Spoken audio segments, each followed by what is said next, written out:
Good evening, ladies and gentlemen. Or afternoon, in fact. Good afternoon, ladies and gentlemen. I'm Robert of El Magnifico Games, and tonight I thought we'd try something a little different. With a view to looking at items of a more cultural, historical nature, I thought we would do three things tonight. Look at some poetry, which is something which I am by no means knowledgeable about, so this will certainly be interesting to me personally, at least. Hopefully to you as well. I thought we'd begin reading through the novel Pride and Prejudice by Jane Austen. And then I thought we'd finish off the evening by looking at some Regency era word puzzles, enigmas, charades, transpositions, that sort of thing. So, we may as well begin.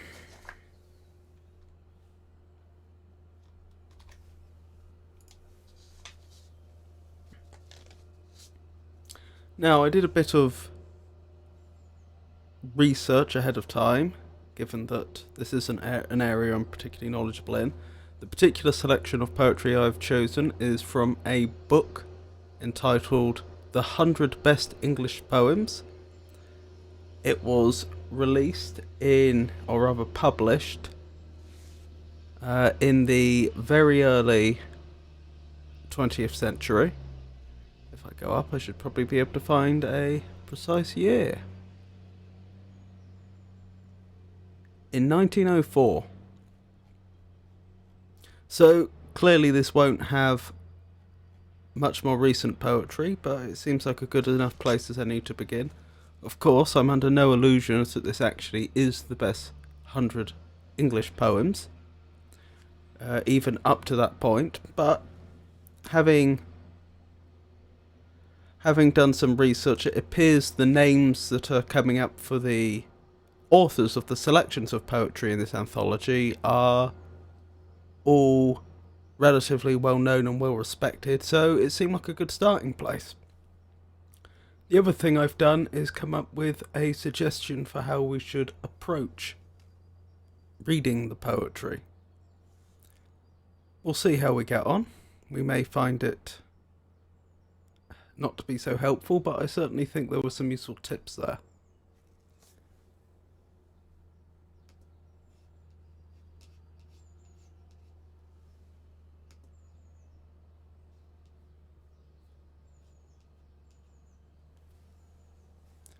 So we should begin by my reading the first piece and then just looking at the language, seeing if there's anything there that is hard to understand. Now, I apologise for my atrocious reading aloud skills, but it is what it is. So, first of all, we have madrigal. Madrigal, I believe, is actually a term for a particular form of poetry, which we can quickly look up.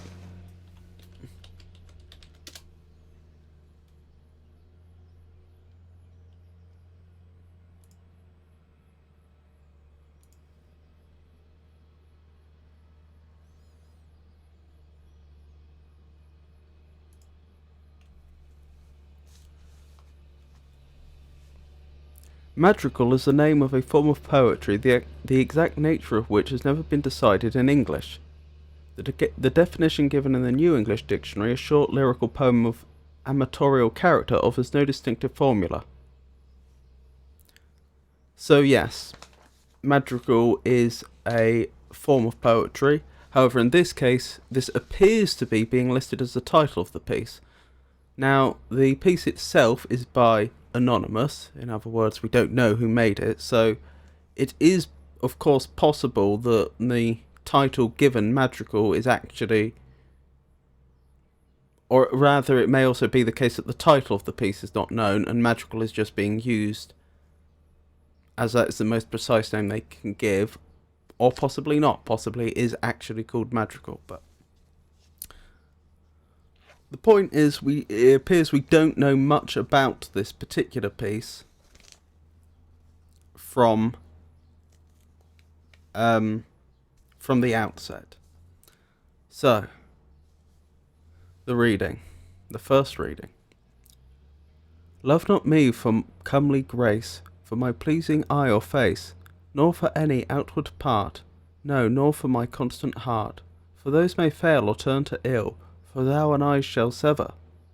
So thou and I shall sever.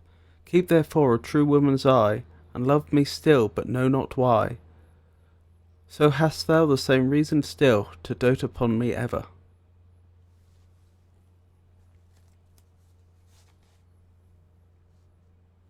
Well, I don't think there were any words there that I particularly had trouble with. Is there anyone, are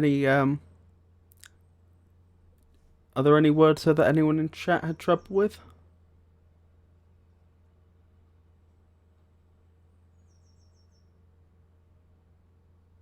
No? Okay.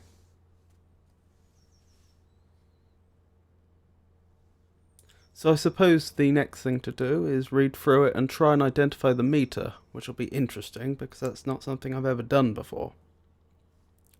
So the meter is essentially describes the rhythm of the poetry. Certain words are stressed, certain words are not stressed, and for much poetry, but not all, it should be possible to identify a distinct pattern.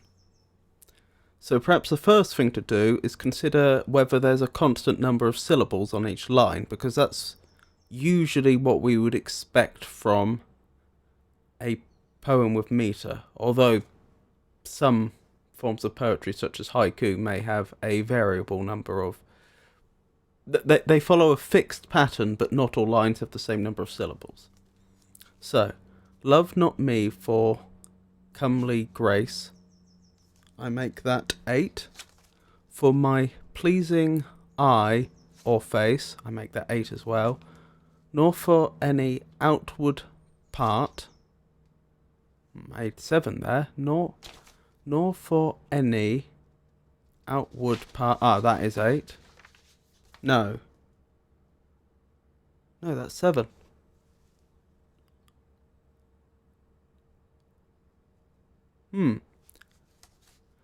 No, nor for my constant heart.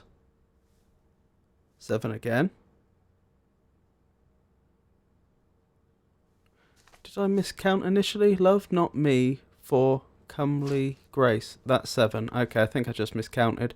For my pleasing eye or face. That's definitely 8.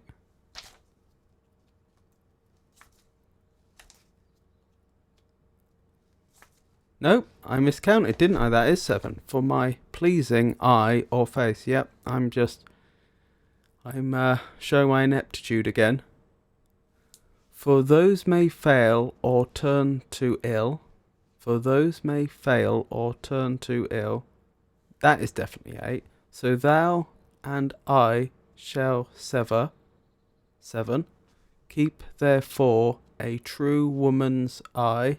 8. And love me still, but know not why. 8. So hast thou the same reason still. 8. To dote upon me ever. 7.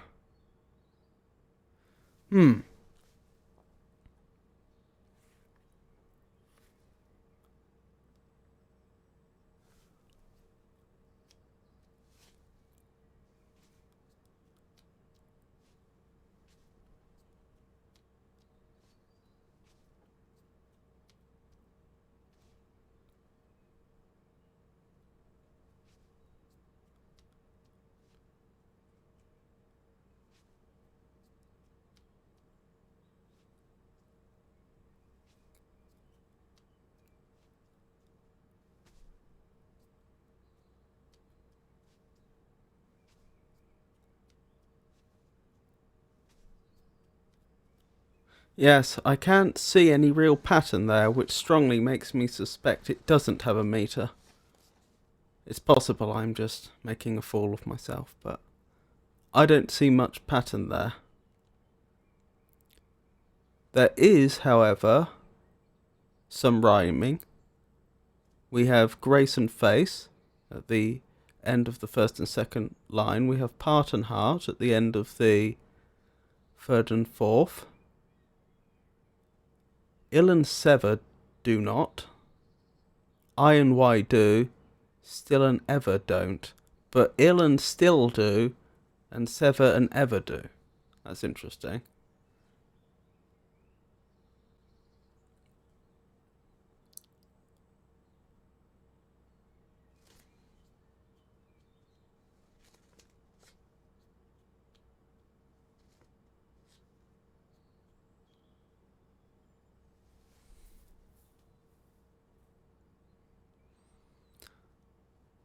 So again, I may be showing my own ignorance here, but I suspect that this wasn't written to a specific scheme, but rather the writer was... They had an ear for the sound of language, I would suggest. Because the fact that the lines appear to have both 7 and 8 syllables, but in no pattern that I could discern,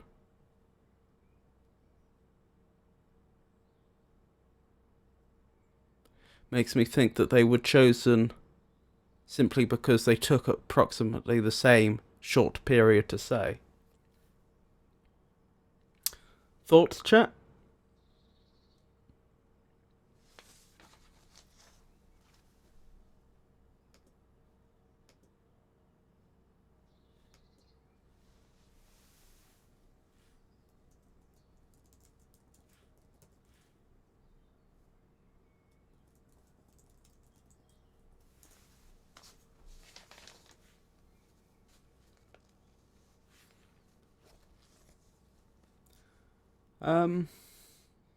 Okay.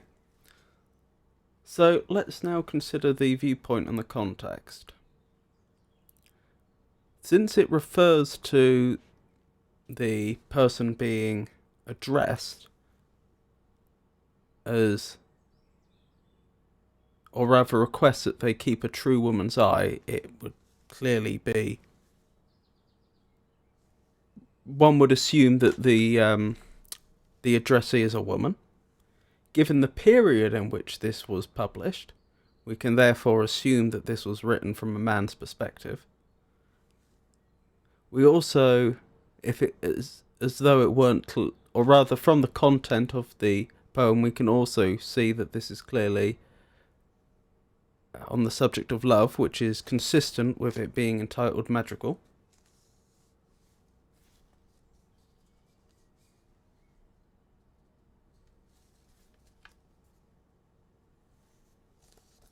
Is there anything else we can pull out of that? Well, since we don't know who the author is, we can't really look at their life.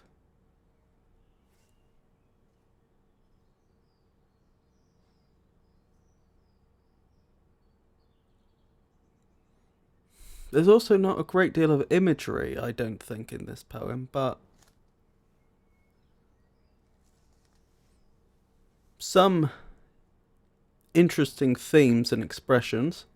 A constant heart, that's a very romantic notion.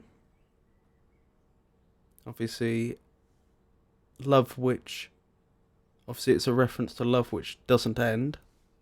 And a true woman's eye, that's interesting.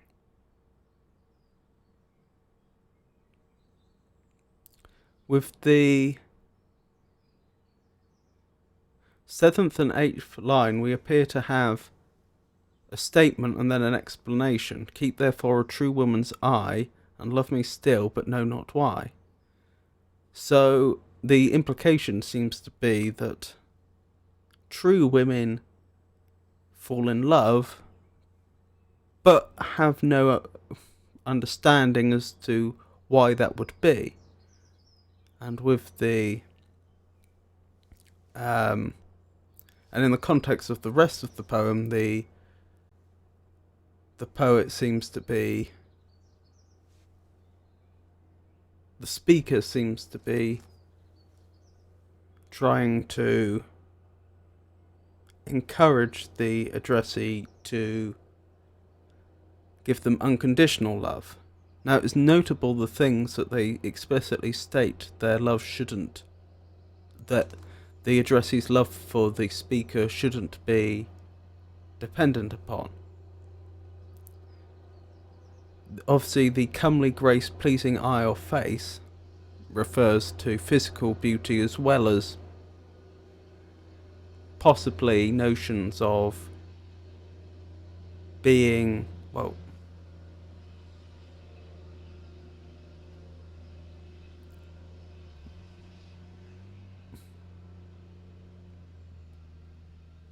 as well as having a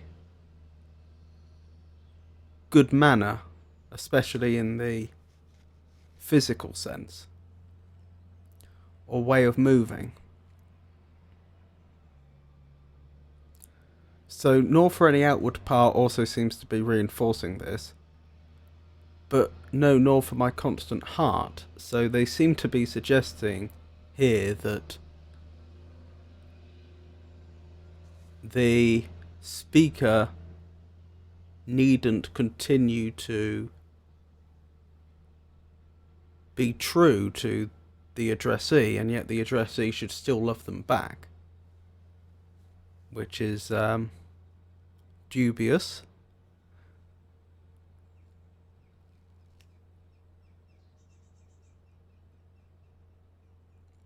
So essentially it seems to be a plea that they be doted upon, regardless of the way they treat the addressee, which one can see the why this might. One can see how this appeals to a certain aspect of the human condition, but it also seems to be quite a selfish request, I would suggest. So,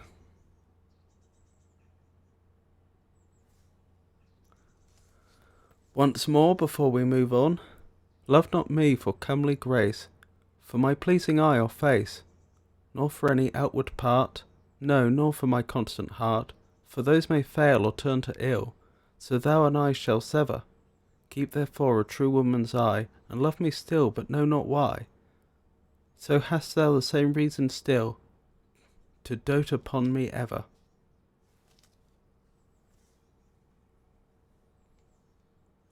So, moving on. Now we seem to be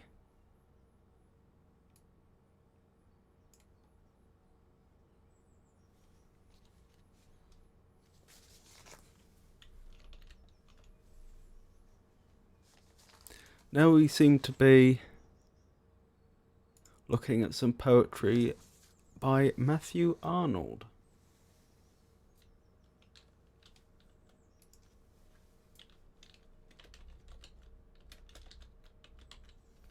I misspelled. There we go. So, reading from Wikipedia, Matthew Arnold was an English poet and cultural critic who worked as an inspector of schools. He was the son of Thomas Arnold, the celebrated headmaster of Rugby School, and brother to both Tom Arnold, literary professor, and William Delafield Arnold, novelist and colonial administrator. Matthew Arnold has been characterized as a sage writer, a type of writer who chastises and instructs a reader on contemporary social issues.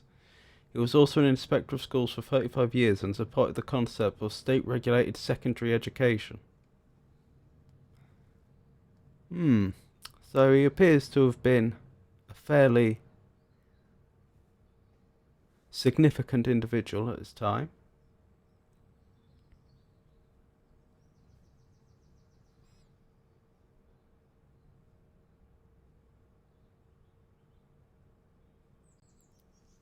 Poetry.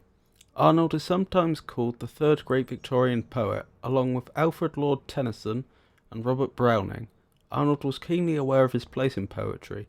In an 1869 letter to his mother, he wrote, "My poems represent on the whole the main movement of mind of the last quarter of a century, and thus they will probably have their day as people become conscious to themselves of what that movement of mind is, and interested in the literary productions which reflect it. It might be fairly urged that I have less poetical sentiment than Tennyson and less intellectual vigour and abundance than Browning, yet because I have perhaps more of a fusion of the two than either of them, and have more regularly applied that fusion to the main line of modern development, I am likely enough to have my turn as they have had theirs." Stefan Collini regards this as an exceptionally frank but not unjust self-assessment. Arnold's poetry continues to have scholarly attention lavished upon it, in part because it seems to furnish such striking evidence for several central aspects of the intellectual history of the 19th century, especially the corrosion of faith by doubt, No poet, presumably, would wish to be summoned by later ages merely as an historical witness, but the sheer intellectual grasp of Arnold's verse renders it peculiarly liable to this treatment. Well, I don't think I'll read this all out on stream, but that gives us some sense of who he was. He was clearly born. Well, he was clearly Victorian, and he was clearly born into a well-to-do family.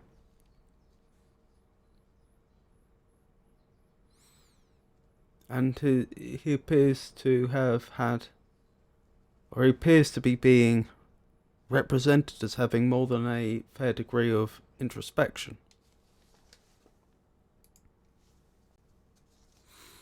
So, let's move on to the first reading. The first poem that has been selected from Matthew Arnold is The Forsaken Merman. Come, dear children, let us away, down and away below.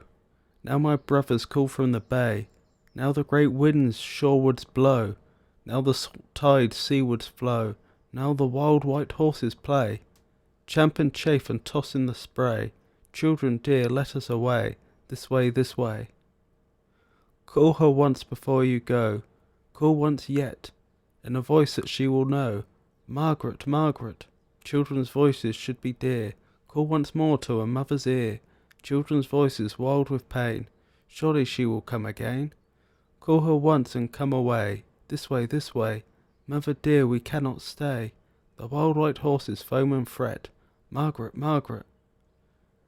Come, dear children, come away. Call no more. One last look at the white-walled town, and the little grey church on the windy shore.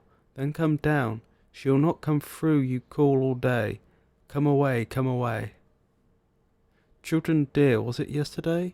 We heard the sweet bells over the bay, in the caverns where we lay, through the surf and through the swell, the far-off sound of a silver bell? Sand-strewn caverns cool and deep, where the winds are all asleep, where the spent lights quiver and gleam, where the saltweed sways in the stream, where the sea beasts rang all round, feed in the ooze of their pasture ground, where the sea snakes coil and twine, dry their mail and bask in the brine, where great whales come sailing by, sail and sail with unshut eye, round the world for ever and aye.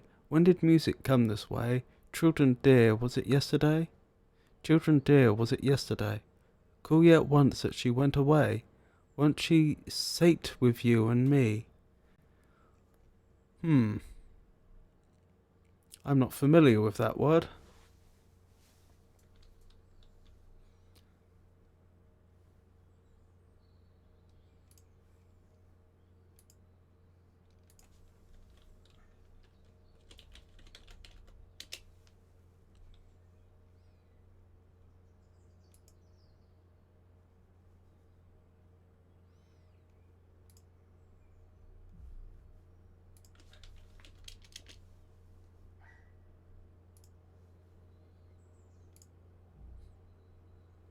To satisfy. Oh, of course it would be. Yes, I'm familiar with that word. I suppose I'm just not used to reading it. To satisfy the appetite or desire of, to fill up. And the youngest sate on her knee.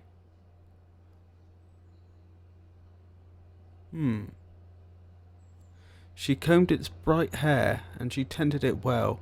When down swung the sound of the far-off bell, she sighed, she looked up through the clear green sea. She said, I must go, for my kinsfolk pray in the little grey church on the shore today. 'Twill be Easter time in the world, ah me, and I lose my poor soul, merman, here with thee. I said, go up, dear heart, through the waves, say thy prayer and come back to the kind sea calves. She smiled, she went through the surf in the bay. Children dear, was it yesterday? Children dear, were we long alone? The sea grows stormy, the little ones moan. Long prayers, I said, in the world they say. Come, I said, and we rose through the surf in the bay. Went up the beach by the sandy down, where the sea stalks bloom to the white-walled town. through the narrow paved streets where all was still, to the little grey church on the windy hill.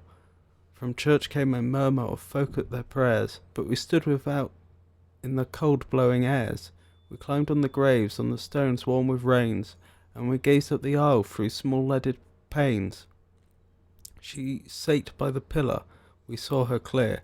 Margaret hissed, "Come quick, we are here." "Dear heart," I said, "we are long alone. The sea grows stormy, the little ones moan." But she gave me never a look, for her eyes were sealed to the holy book. Loud prayers the priest stands the door. "Come away, children, call no more. Come away, come down, call no more. Down, down, down, down to the depths of the sea. She sits at her wheel in the humming town, singing most joyfully. Hark what she sings, oh joy, for the humming street and the child with its toy, for the priest and the bell and the holy well, for the wheel where I spun, and the blessed light of the sun." And so she sings her fill, singing most joyfully, till the shuttle falls from her hand, and the whizzing wheel stands still. She steals to the window and looks at the sand, and over the sand at the sea, and her eyes are set in a stare, and anon there breaks a sigh, and anon there drops a tear, from a sorrow-clouded eye, and a heart sorrow-laden, a long, long sigh, for the cold strange eyes of a little mermaiden, and the gleam of her golden hair. Anon, incidental, for those that aren't familiar, in this context means soon. So, and anon there breaks a sigh was, and soon there breaks a sigh. I mention that because it's a slightly archaic usage, although it does still get used like that today. "Come away, away, children, come down. The hoarse wind blows colder, lights shine in the town. She will start from her slumber, when gusts shake the door. She will hear the winds howling, will hear the waves roar. We shall see while above us the waves roar and whirl, a ceiling of amber, a pavement of pearl, singing, here came a mortal, but faithless was she, and alone dwell forever the kings of the sea. But children, at midnight, when soft the winds blow, when clear falls the moonlight, when spring tides are low, when sweet airs come seaward from hearths starred with broom, and high rocks throw mildly, on the branch sands a gloom, up the still glistening beaches, up the creeks we will hie." I'm not familiar with that.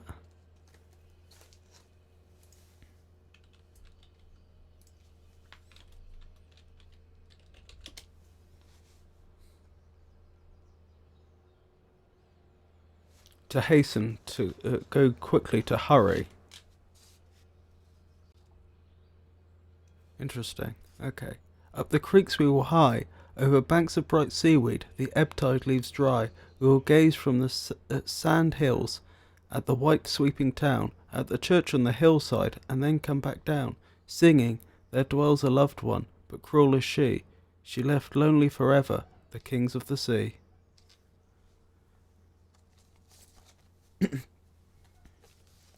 Well, I certainly feel like there's quite a lot to unpack there.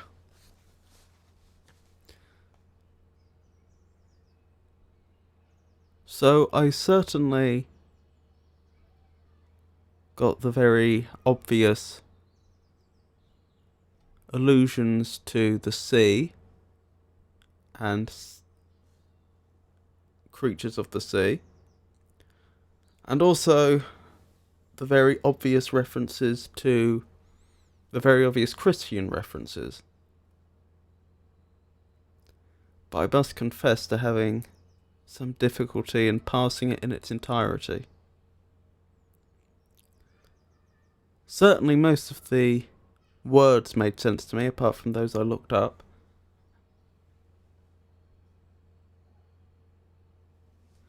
Jenny says, "This is my first time reading a poem like this, I imagine. Is it the case that the poet was trying to talk to some children on the sea about his feelings towards the woman Margaret?"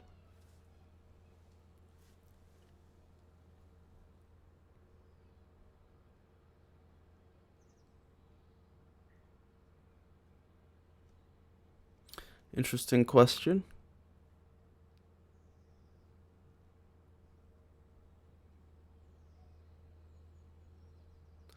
A lot of the references to the children seem to be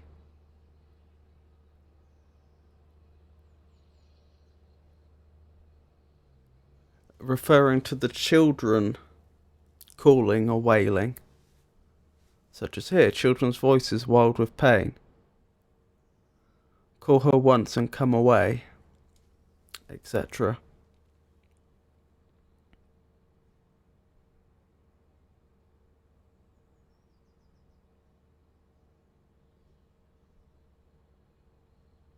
There's also references to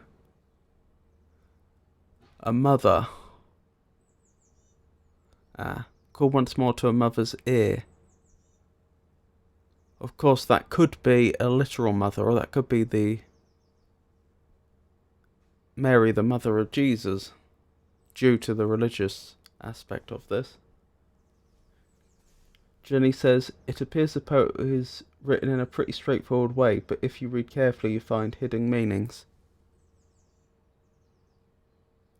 I have no doubt there are hidden meanings. Although I do wonder to what degree it's difficult to understand simply as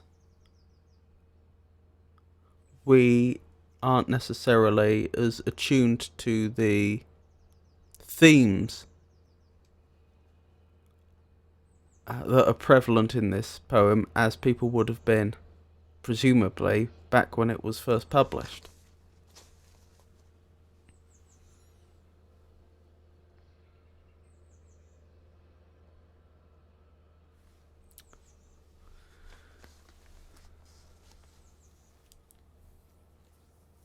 Well, let's, for the moment, look at this lyrically, and then we'll try to dissect it some more. So, to what degree is there a meter? To what degree is there rhyming? Jenny says, wait, is the pain related to Margaret?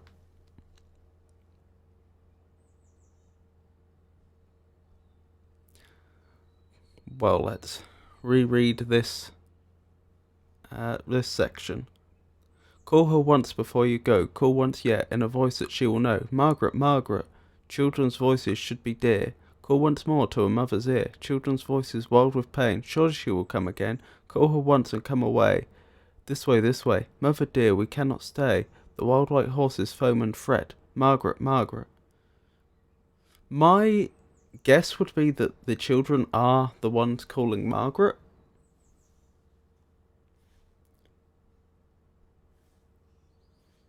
Jenny says, like the pain of losing Margaret. Again, I'm having difficulty fully parsing this. I wonder if the name Margaret has any specific connotations that I'm not aware of.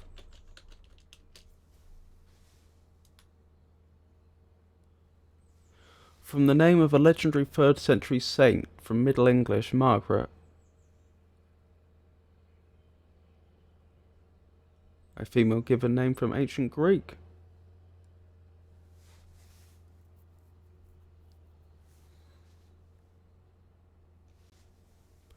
Okay.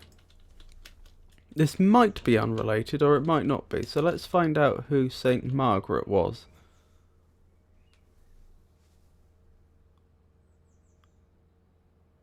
There appear to have been many, which is unhelpful. So, Margaret, known as Margaret of Antioch in the west and as Saint Margaret the Great Martyr in the east, is celebrated as a saint on the 20th of July in the Western Rite Orthodoxy, etc. She was reputed to have promised very powerful indulgences to those who wrote or read her life or invoked her intercessions. These no doubt helped the spread of her cultus. Margaret is one of the 14 holy helpers and one of the saints Joan of Arc claimed to have spoken with. Okay, so showing my ignorance here, clearly she is a very significant saint.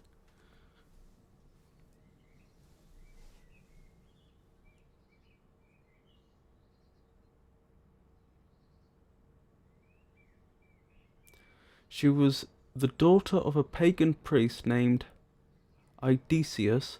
Her mother having died soon after her birth, Margaret was nursed by a Christian woman 5 or 6 leagues from Antioch. Having embraced Christianity and consecrated her virginity to God, Margaret was disowned by her father, adopted by her nurse, and lived in the country keeping sheep with her foster mother in what is now Turkey. Olybrius, governor of the Roman Diocese of the East, asked to marry her, but with the demand that she renounce Christianity. Upon her refusal, she was cruelly tortured, during which various miraculous incidents occurred. One of these involved being swallowed by Satan in the shape of a dragon, from which she escaped alive when the cross she carried irritated the dragon's innards. Eventually, she was decapitated. Well then, certainly sounds like an interesting life. Although I'm not immediately seeing any connection to the Margaret in this poem.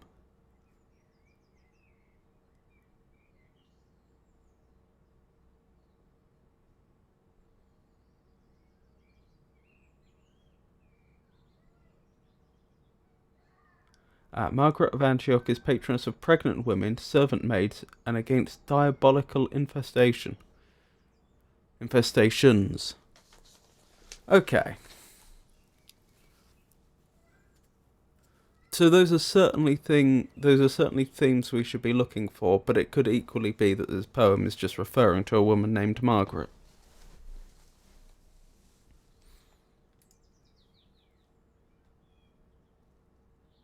There's also St. Margaret of England, which is probably worth having a quick look at.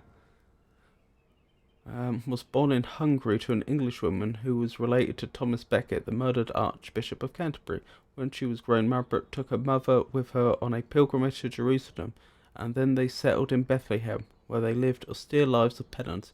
Her mother died there in the Holy Land. After that, Margaret made pilgrimages to the Virgin of Montserrat in Spain, and then to Our Lady of Lisieux in Lipuan Valais. I apologise about my pronunciation. I'm butchering these, I'm sure. In the Auvergne region of France. She then became a Cistercian nun at the Abbey of Sauve-Benit near Lisieux, where she died. Miracles were reported at her tomb, and it became a pilgrimage site. Margaret's feast day is observed on the 3rd of February. Okay, I don't think that's related.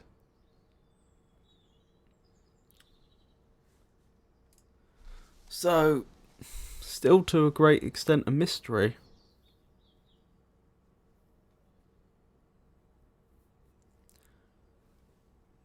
Well, returning to the poem, we were going to look for its lyrical qualities. I don't think there is a clear meter. Again, I'm not the person to ask these things, but I can't see one. Come, dear children, let us away. That's 8. Down and away below. That's 7. Now, my brothers, call from the bay. That's 8.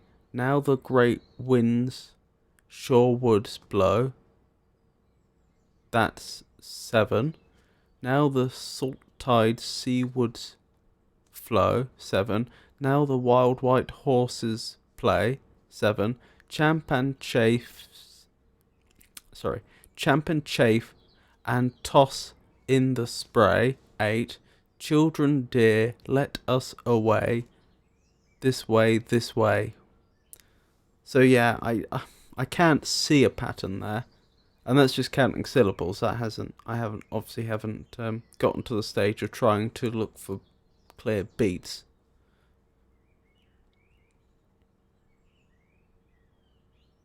But there is a fair amount of rhyming going on here. The end of the first line is away, the end of the third line is bay, the end of the fifth line... Sorry, the end of the 6th line is play, and the 8th line is away. Oh, we've also got spray in there. We've also got below, blow, flow. So, yes, again, not a clear pattern, but a lot of rhyming, and specifically the end of lines. We also have a lot of repetition at the start of lines. We have 4 lines in a row that begin with now. Now my brothers, now the great winds, now the salt tides, now the wild white horses. Also have repetition on the last line of the first section. This way, this way.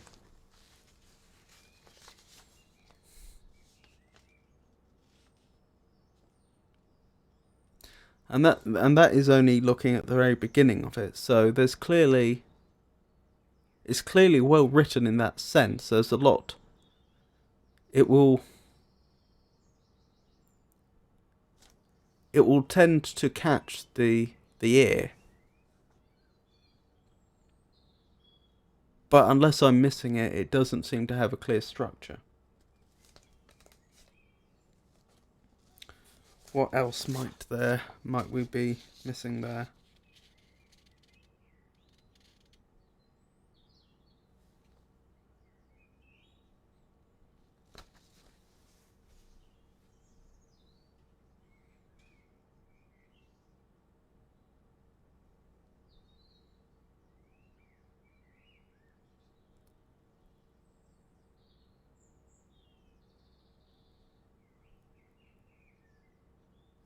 We see quite a lot of lines that are beginning with the same consonant sound. Again, that will tend to catch the ear.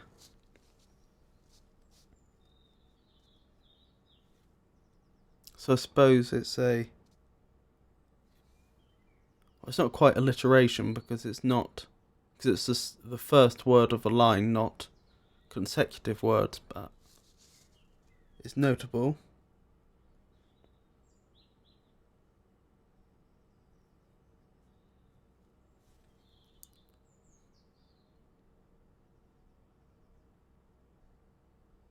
We also have a lot of repetition of certain phrases like, was it yesterday?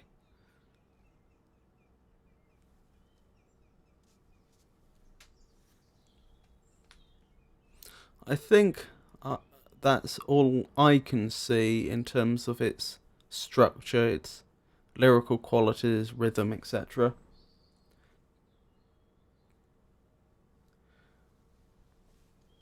Jenny says, having read through the whole poem, I wonder why the merman was forsaken. Sorry, I still don't understand. No, I don't fully understand.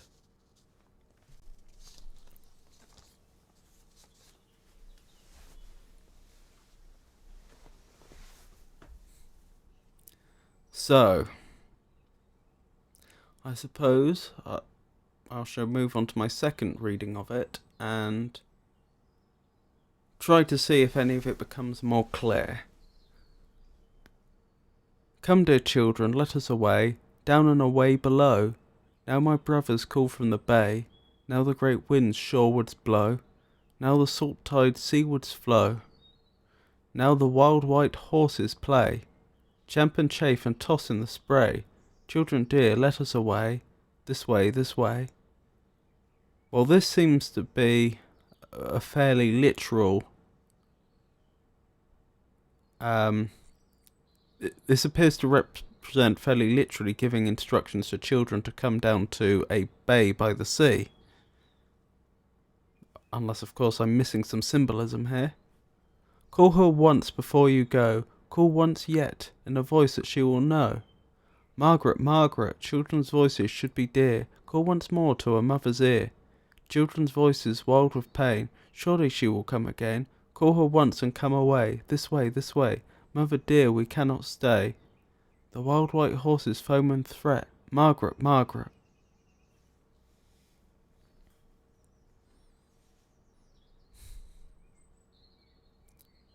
Well, this is interesting, because the instructions that the speaker is giving to the children is now to call to this Margaret.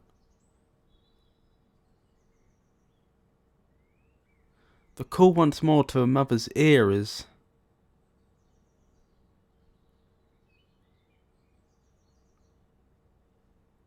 Ah, the call once more is in parentheses. So presumably that and the previous line say together, children's voices should be dear to a mother's ear. So we can therefore conclude that this Margaret is a mother, unless I'm taking this too literally.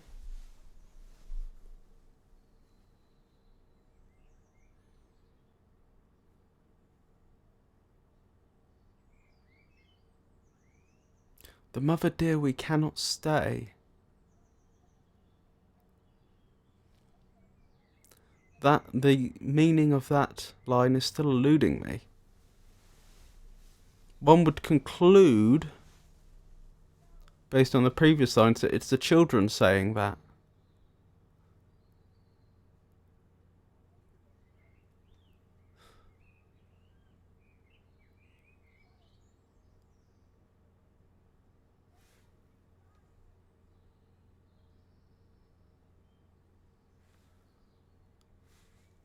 Jenny says, thank you for pointing out the relationship between Margaret and the children. This makes much more sense.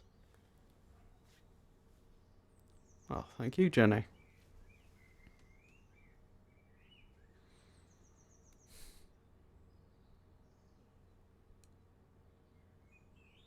Perhaps this is supposed to be her children?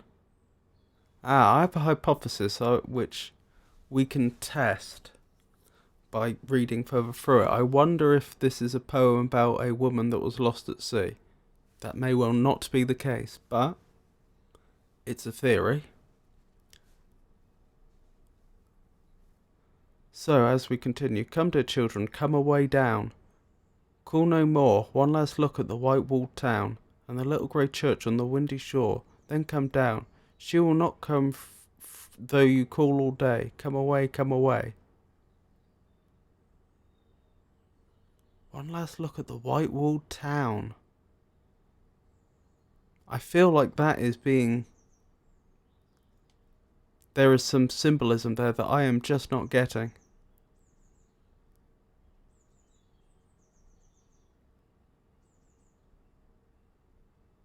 And come down from where? To where?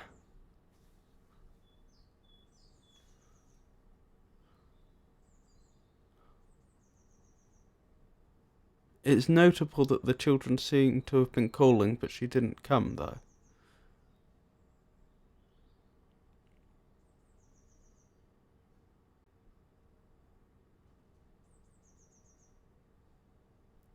Well, the little grey church on the windy shore, that could be literal.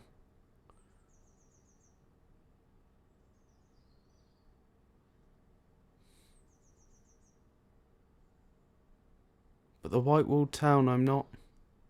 I feel like I'm missing something there. Children dear, was it yesterday? We heard the sweet bells over the bay, in the caverns where we lay, through the surf and through the swell, the far-off sound of a silver bell. A silver bell sounds very symbolic, but of what again I'm not sure. Sand-strewn caverns cool and deep, where the winds are all asleep, where the spent lights quiver and gleam, where saltweed sways in the stream, where the sea beasts ranged all round, feed in the ooze of their pasture ground, where the sea snakes coil and twine, dry their mail and bask in the brine, where great whales come sailing by, sail and sail with unshut eye, round the world for ever and aye. When did the music come this way? Come dear, children dear, was it yesterday? I missed I. What do they mean by I here? Obviously I can mean yes. But I assume there's some other... I'm assuming they're using it in some other sense here. Ever, always. Okay. So ever and I is redundant in a literal sense. It just means forever.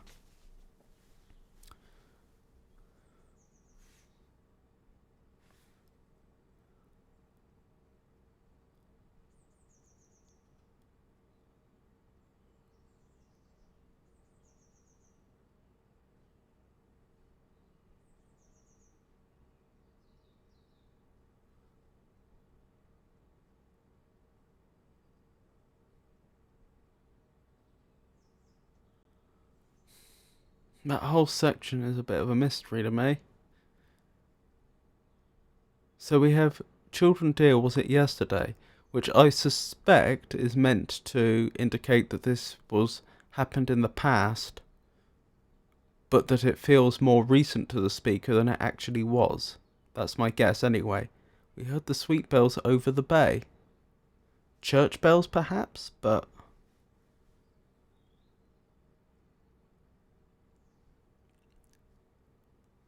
I'm not sure what the significance of that would be.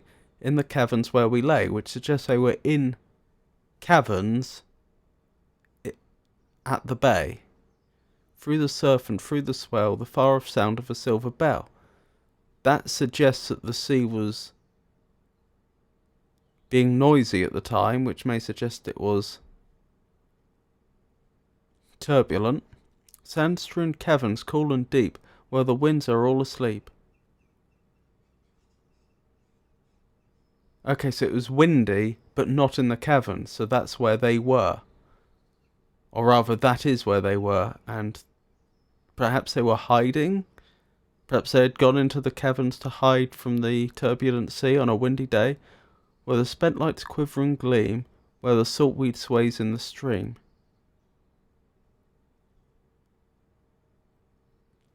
Not fully understanding that.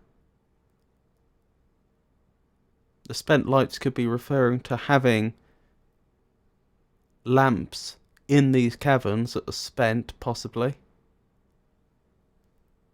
But the saltweed sways in the stream? Again, if we were to take this literally, that would suggest that the caverns were flooding. Where the sea beasts wrangle round, feed in the ooze of their pasture ground. Again, that doesn't really make much sense unless they're underwater. Where the sea snakes coil and twine, dry their mail and bask in the brine. Where great whales come sailing by, sail and sail with unshut eye, round the world for ever and aye. When did the music come this way? Children dear, was it yesterday? I have another hypothesis actually. What this could be. I'd been thinking in terms of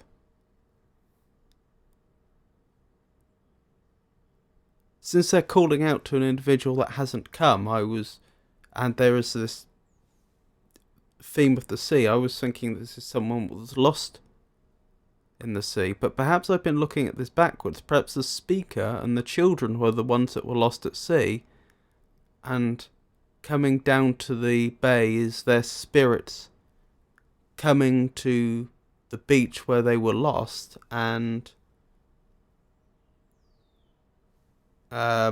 calling for their mother.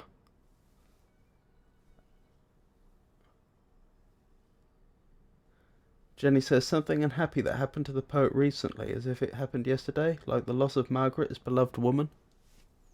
It's possible. That's actually a very good point. It may be worth checking to see if there was a Margaret related to Matthew Arnold. No. Okay, so this is probably symbolic as opposed to someone who he actually knew.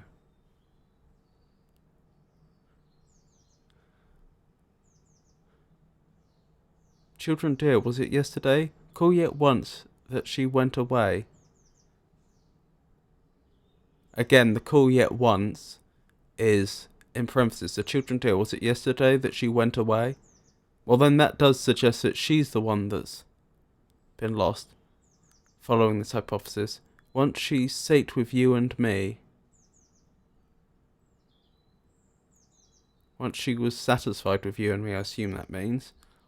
On a red gold throne in the heart of the sea. Other than opulence, I'm not certain what a red gold throne would be a reference to. And the youngest sate on her knee. The youngest was satisfied on her knee, so happy to be there, I assume.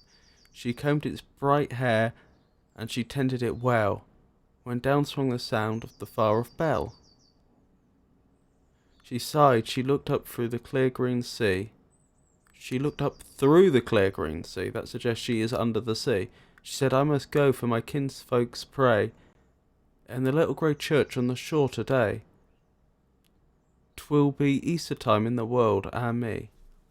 I missed that the first time round. Twill.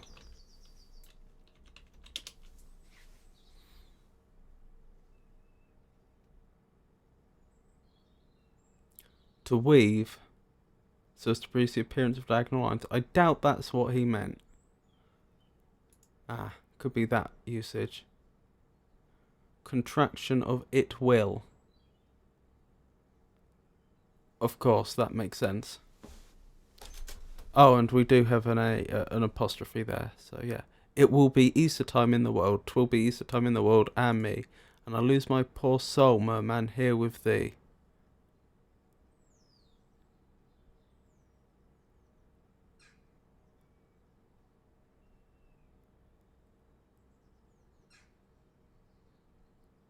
I said, go up, dear heart, through the waves, say thy prayer and come back to the kind sea caves. She smiled, she went up through the surf in the bay. Children dear, was it yesterday? Ah, okay, I think this is making sense to me now. Or a degree of sense. Could this be a family of merfolk where the wife and mother was lost at land?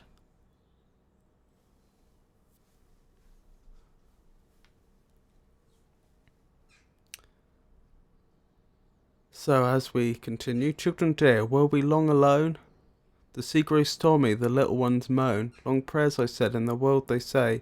Come, I said, and we rose through the surf in the bay. We went up the beach by the sandy down, where the sea stalks bloom, to the white-walled town. Through the narrowed paved streets where all was still, to the little grey church on the windy hill. From the church came a murmur of folk at their prayers, but we stood without in the cold blowing airs. We climbed on the graves, on the stones warm with rains, and we gazed up the aisle through the small leaded panes. Okay, so I think we climbed on the graves is a reference to these merfolk going up to the church, because of course there would have, back in the day, there would have been a graveyard about the overwhelming majority of churches, so rather than that being a reference to anyone specifically dying, I think that's just referencing the geography of the church. And the leaded panes, just obviously the leaded panes are about the windows of the church. We sate by the pillar, we saw her clear. Margaret hissed, come quick, we are here. Right, again, I think I missed that one, hissed.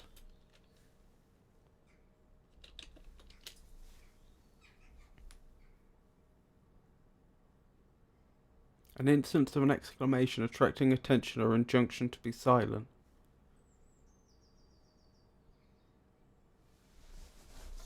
Okay. Dear heart, I said, we are long alone. The sea grows stormy, the little ones moan. But she gave me never a look, for her eyes were sealed to the holy book. Loud praise the priest, shut stands the door. Come away, children, call no more. Come away, children, call no more.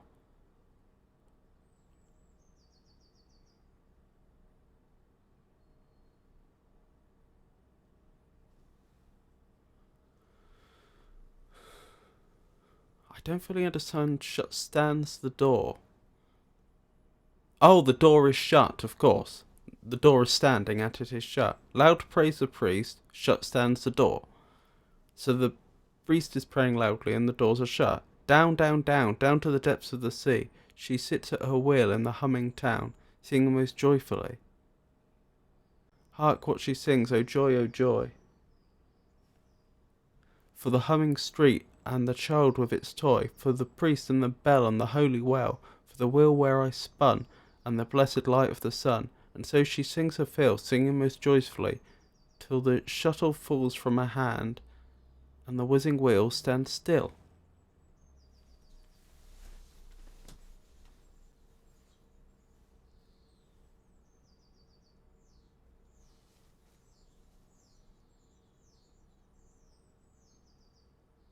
See, shuttle and whizzing wheel sounds like a reference to weaving. But if so, I'm not sure what the significance of that is.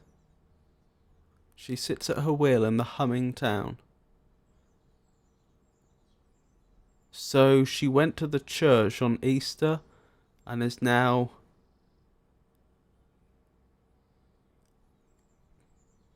sitting at a loom? I feel like I'm missing something there.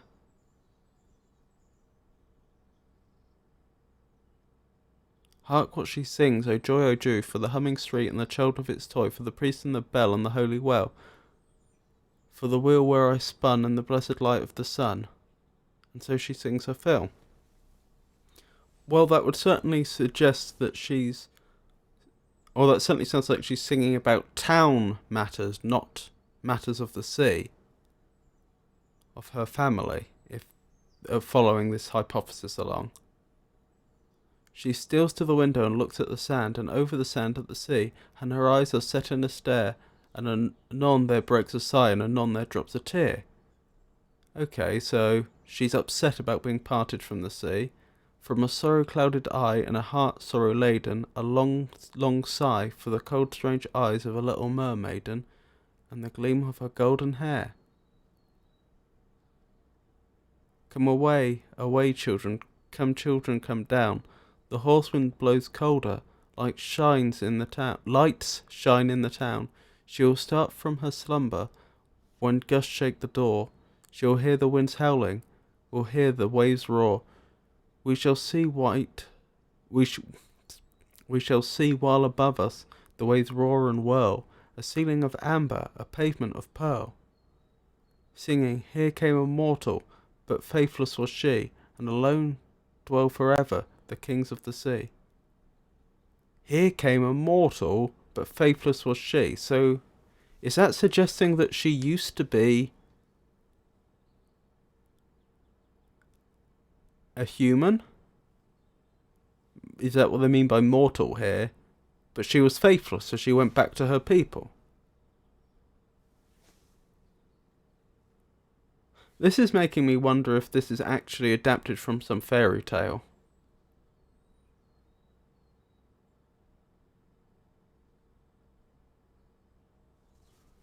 When the children at midnight, when soft the winds blow, when clear falls the moonlight, when spring tides are low, when sweet airs come seaward from heaths starred with broom. I wonder what they mean by starred.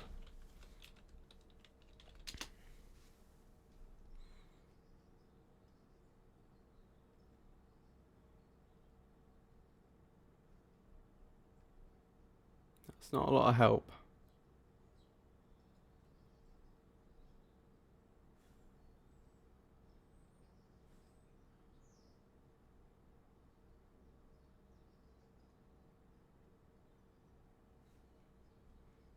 Unless they mean just having stars, but I'm not sure how you could be starred, or how something could be starred with broom. From hearth starred with broom, and high rocks throw mildly on the blanched sands agloom.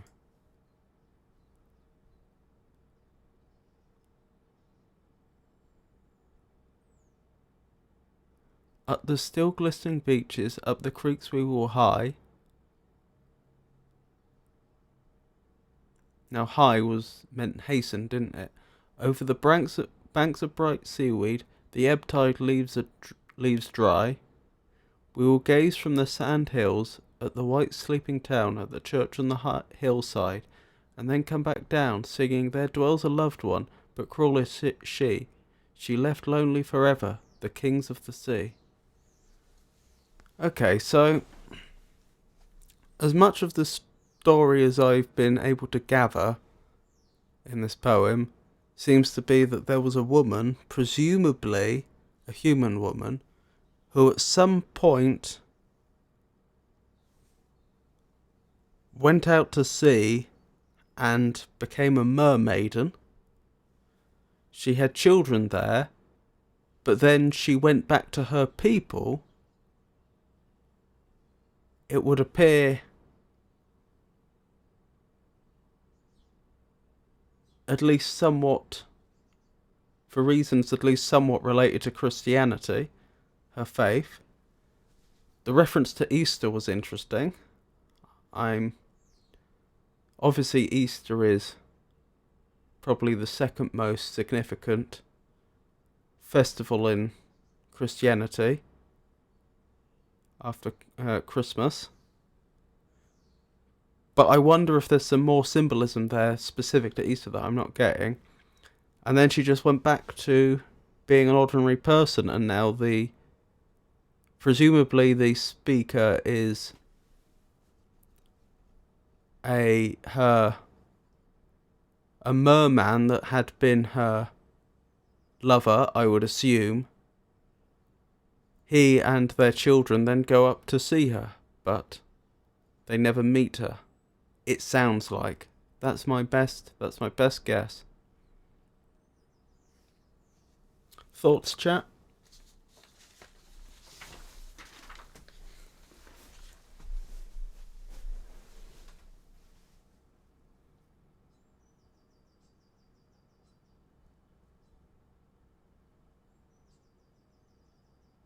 Okay, I'll do one more reading of it because I kept on stopping during the previous reading to analyse it. I'll do my best to keep to some sort of rhythm, although I can't promise anything. And then we will move on to the first chapter of Pride and Prejudice. So, The Forsaken Merman by Matthew Arnold. Come, dear children, let us away, down and away below. Now my brothers call from the bay, now the great winds shorewards blow, now the salt tides seawards flow, now the wild white horses play, clamp and chafe and toss in the spray. Children dear, let us away, this way, this way. Call her once before you go, call once yet, in a voice you will know. Margaret, Margaret, children's voices should be dear. Call once more to a mother's ear, children's voices wild with pain. Surely she will come again. Call her once and come away. This way, this way. Mother dear, we cannot stay. The wild white horses foam and fret. Margaret, Margaret. Come, dear children, come away down. Call no more, one last look at the white-walled town, and the little grey church on the windy shore. Then come down. She will not come though you call all day. Come away, come away. Children dear, was it yesterday we heard the sweet bells over the bay, in caverns where we lay, through the surf and through the swell, the far-off sound of a silver bell? Sandstone caverns cool and deep, where the winds are all asleep, where the spent lights quiver and gleam, where the saltweed sways in the stream, where the sea beasts wrangle all round, feed in the ooze of the pasture ground, where the sea snakes coil and twine, dry their mail and bask in the brine, where great whales come sailing by, sail and sail with unshut eye, round the world for ever and aye. When did music come this way? Children dear, was it yesterday? Children dear, was it yesterday? Call yet once, and she went away. Once she sate with you and me, on a red gold throne in the heart of the sea, and the youngest sate on her knee. She combed its bright hair, and she tended it well. When down swung the sound of the far-off bell, she sighed, she looked up through the clear green sea, she said, I must go, for my kinsfolks pray in the little grey church on the shore today. 'Twill be Easter time in the world, ah me, and I lose my poor soul, merman, here with thee. I said, go up, dear heart, through the waves, say thy prayer and come back to the kind sea caves. She smiled, she went up through the surf in the bay. Children dear, was it yesterday? Children dear, were we long alone? The sea grows stormy, the little ones moan. Long prayers, I said, in the world they say. Come, I said, and we roused through the surf in the bay. We went up the beach by the sandy down, where the sea stocks bloomed, to the white-walled town, through the narrow paved streets where all was still, to the little grey church on the windy hill. From the church came a murmur of folk at their prayers, but we stood without in the cold blowing airs. We climbed on the graves on the stone worn with rains, and we gazed up the aisle through the small leaded panes. She sate by the pillar, we saw her clear. Margaret hissed, come quick, we are here. Dear heart, I said, we are long alone. The sea grows stormy, the little ones moan. But she gave me never a look, for her eyes were sealed to the holy book. Loud prays the priest, shut stands the door. Come away, children, call no more. Come away down, call no more. Down, down, down, down to the depths of the sea. She sits at her wheel in the humming town, singing most joyfully. Hark what she sings, oh joy, oh joy, for the humming street and the child with its toy, for the priest and the bell and the holy well, for the wheel where I spun and the blessed light of the sun. And so she sings her fill, singing most joyfully, till the shuttle falls from her hand and the whizzing wheel stands still. She steals to the window and looks at the sand, and over the sand at the sea, and her eyes are set in a stare, and anon there breaks a sigh, and anon there breaks a tear, from a sorrow-clouded eye and a heart sorrow-laden, a long, long sigh, for the cold strange eyes of a little mermaiden, and the gleam of her golden hair. Come away, away, children! Come, children, come down! The hoarse wind blows colder, lights shine in the town. She will start from her slumber when gusts shake the door. She will hear the wind howling, will hear the waves roar. We shall see, while above us the waves roar and whirl, a ceiling of amber, a pavement of pearl, singing, here came a mortal, but faithless was she, and alone dwell forever the kings of the sea. But children, at midnight, when the soft winds blow, when clear falls the moonlight, when spring tides are low, when sweet airs come seaward from half starred with broom, and high rocks throw mildly on the branched sands a gloom, up the still glistening beaches, up the creeks we will hie, over the banks of bright seaweed the ebb tide leaves dry. We will gaze from the sand hills at the white sleeping town, at the church on the hillside, and then come back down, singing there dwelled a loved one, but cruel is she. She left lonely forever the kings of the sea. Jenny says, do you think it's interesting why the poets talk to the children but not Margaret in this poem? Well, by the sounds of it, it's because she's left them. I did notice, on this rereading, I noticed several things I didn't notice before. And in particular, I noticed, if I can find it,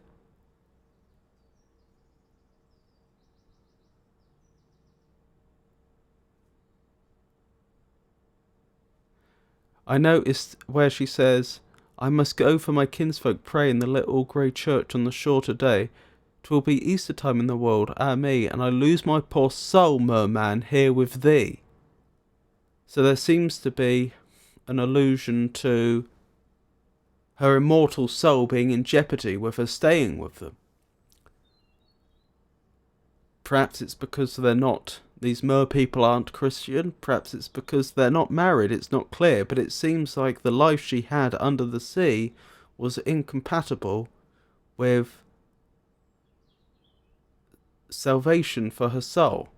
And so the reason she left them was so that she could be a good Christian, despite the fact that she cruelly left the merman and the children all alone. So when you say why the poet talked to the children but not Margaret in this poem, it's because the children are there. It's from the merman's perspective and the children are with him. But she isn't. As it explained, they crawled up to the land to see her, and she didn't even give them a look. And the poem also seems to suggest that they will do this every year. Certainly got a lot more out of the poem on the last reading than I did on the first. So, any final thoughts on this before we move on?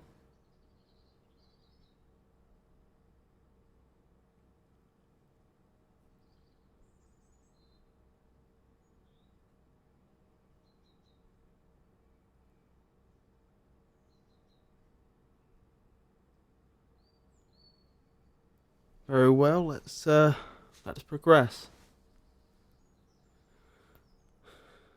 So that was the poetry.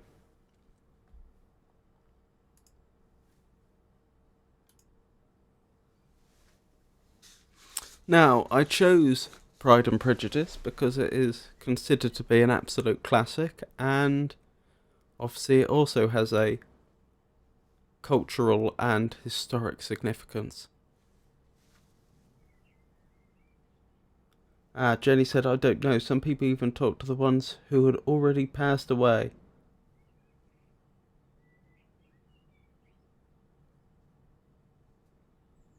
I suppose the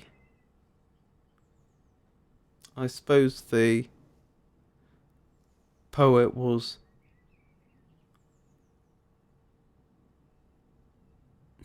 not it chose not to have the speaker speak to Margaret directly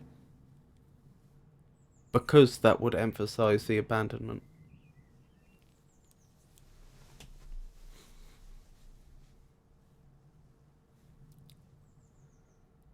So,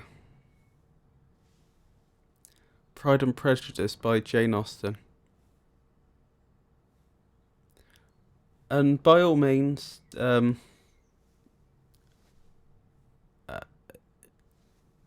ahead and say things and discuss. It isn't my intention necessarily that I be reading continuously for the whole however many chapters we get through. This is something to talk about and to take in and savour to the extent that we can. So, Chapter 1. It is a truth universally acknowledged that a single man in possession of a good fortune must be in want of a wife. However little known the feelings or views of such a man may be on his first entering a neighbourhood, this truth is so well fixed in the minds of the surrounding families that it is considered as the rightful property of some one or other of their daughters. Bit of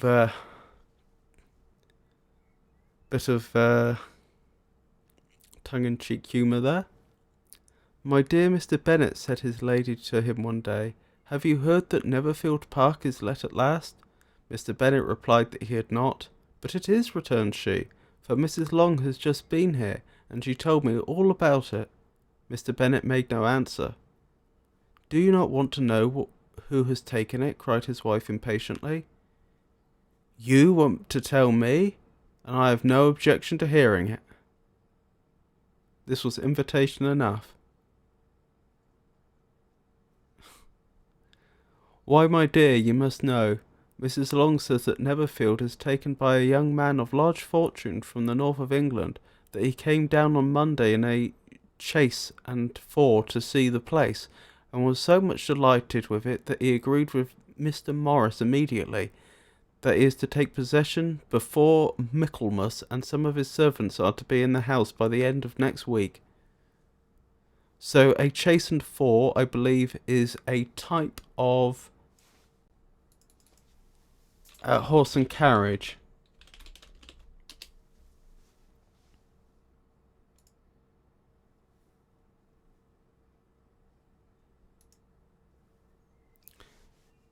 A chaise, sometimes called a shay or shay, is a light 2 or 4-wheeled travelling or pleasure carriage for 1 or 2 people with a folding hood or calash top.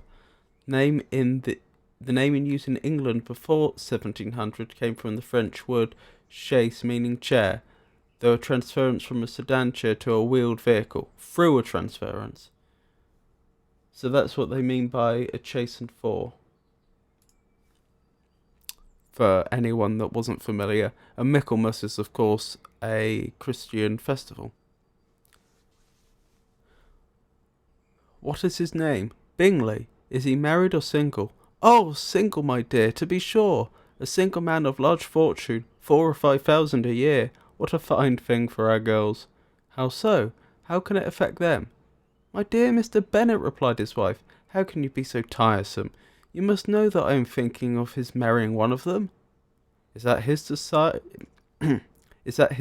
in settling here? Design? Nonsense. How can you talk so? But it is very likely that he may fall in love with one of them, and therefore you must visit him as soon as he comes. I see no occasion for that. You and the girls may go, or you may send them by themselves, which perhaps will be still better, for as you are as handsome as any of them, Mr. Bingley might like you the best of the party. My dear, you flatter me. I certainly have had my share of beauty, but do not pretend to be anything extraordinary now. When a woman has 5 grown-up daughters, she ought to give over thinking of her own beauty. In such cases, a woman has not often much beauty to think of. But, my dear, you must indeed go and see Mr. Bingley when he comes into the neighbourhood.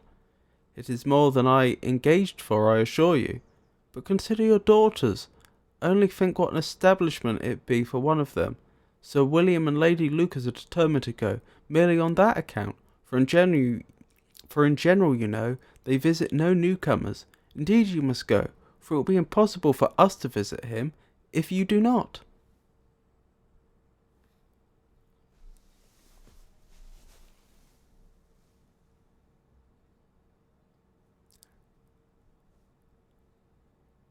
I suspect, or don't know, that this is a point of social etiquette. I imagine if a family is visiting another family, then there has to be a male member from the visiting family. It presumably wouldn't be appropriate for an all-female group to visit strangers, although I am guessing.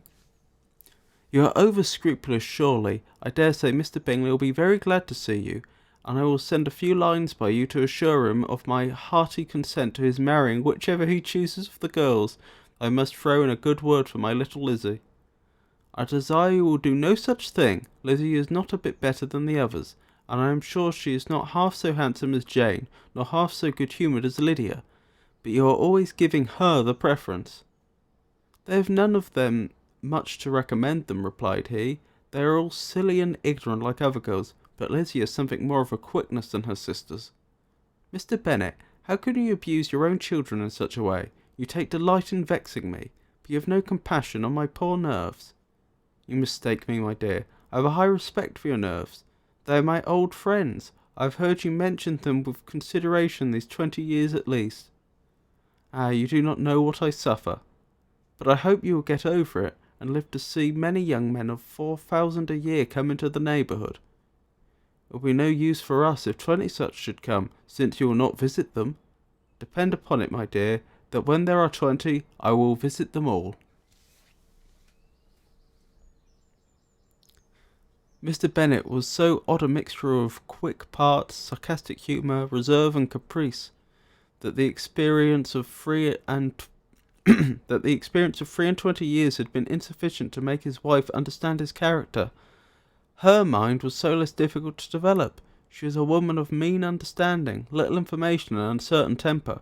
When she was discontented, she fancied herself nervous. The business of her life was to get her daughters married. Its solace was visiting and news.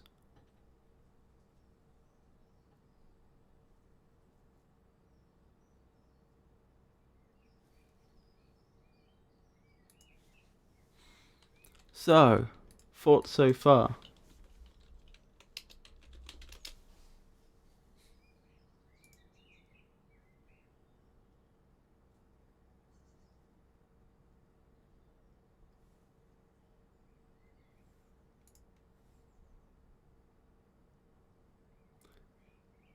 Okay, moving along.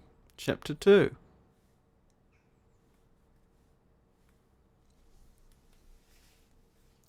Mr. Bennet was among the early of those who had waited on Mr. Bingley. He had always intended to visit him, though to the last always assuring his wife that he should not go. Until the evening after the visit was paid, she had no knowledge of it. It was then disclosed in the following manner. Observing his second daughter employed in trimming a hat, he suddenly addressed her with, "I hope Mr. Bingley will like it, Lizzie." "We are not in a way to know what Mr. Bingley likes," said her mother resentfully, "since we are not to visit." "But you forget, mamma," said Elizabeth, "that we shall meet him at the assemblies, and that Mrs. Long has promised to introduce him." Now that's significant, because back in the social etiquette of the time was that generally you did not approach people that you did not know. If you wanted to if you wanted to get to know a stranger, you would have to do it by someone introducing you. So a friend, so you'd have to have either a friend in common or a friend of your friend who knows the person in question, etc. And so introductions were very important. I do not believe Mrs. Long will do any such thing. She has 2 nieces of her own. She is a selfish, hypocritical woman. I have no opinion of her. No more have I, said Mr. Bennet, and I am glad to find that you do not depend on her serving you. Mrs. Bennet deigned not to make any reply, but unable to contain herself, began scolding one of her daughters. Don't keep coughing so, Kitty, for heaven's sake. Have a little compassion on my nerves. You tear them to pieces. Kitty has no discretion in her coughs, said her father. She times them ill. I do not cough for my own amusement, replied Kitty fretfully. When is your next ball to be, Lizzie? To-morrow fortnight. Ay, so it is, cried her mother, and Mrs. Long does not come back till the day before, so it will be impossible for her to introduce him, for she will not know him herself. Then, my dear, you may have the advantage of your friend, and introduce Mr. Bingley to her. Impossible, Mr. Bennet, impossible. When I am not acquainted with him myself, how can you be so teasing? I honour your circumspection. Ooh, circumspection.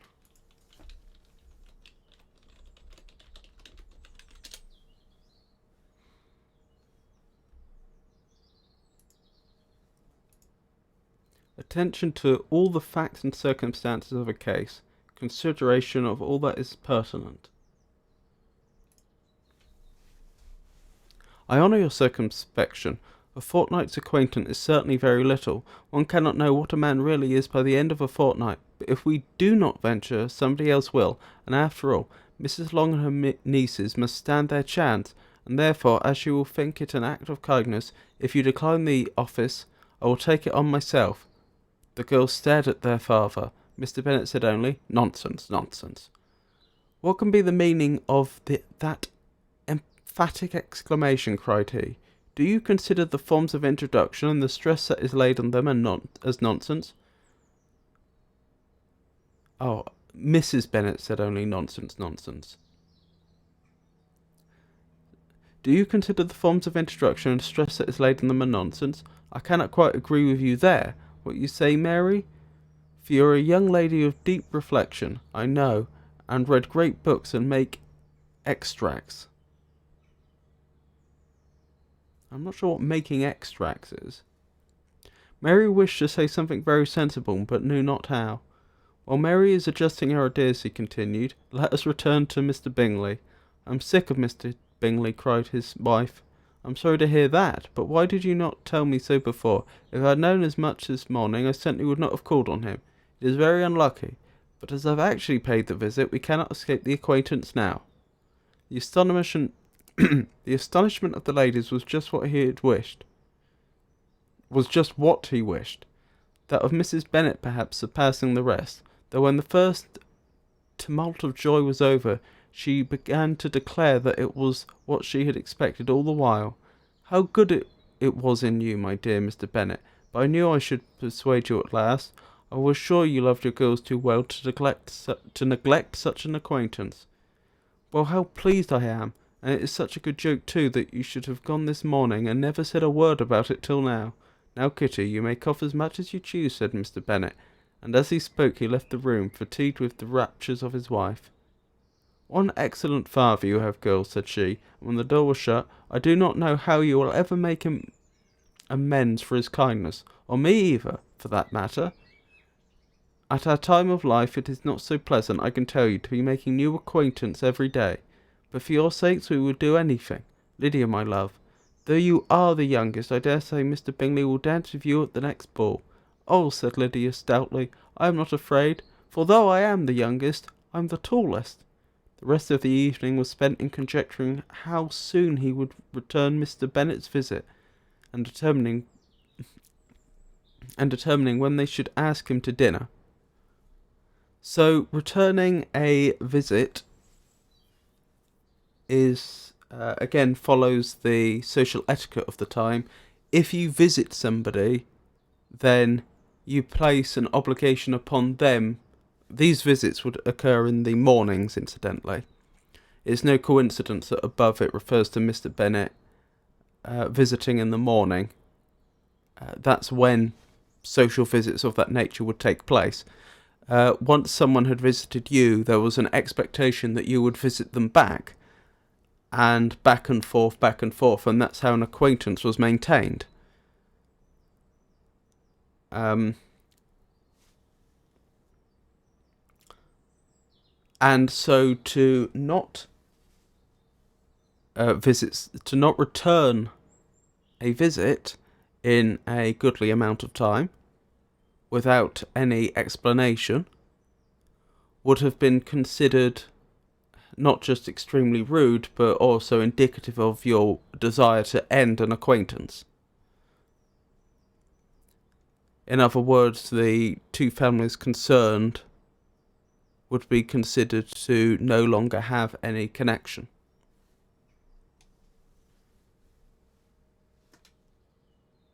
Jenny says, from what you have read, it is obvious that marriages at the time were based on social classes, statuses, rather than the freedom and love, isn't it? I would say that is misleading. It is certainly the case that if you were from a well-to-do family, that there was an expectation that you would pick a suitable life partner. Generally speaking, someone from the same social class. But contrary to how it's often portrayed today, how these historic marriages are often portrayed today, it seems that the young man and woman did have complete control over whether they got married. That probably wouldn't have been the case if you're talking about royalty, because then I'm guessing that in that case they probably would have been expected to make sacrifices for the good of the country. But if you're talking about middle class people, and presumably even most upper class people, ultimately there was an expectation that they would, if not marry for love, certainly not marry in the absence of love, if that makes sense. Of course, exactly how well they could really get to know someone is an interesting question.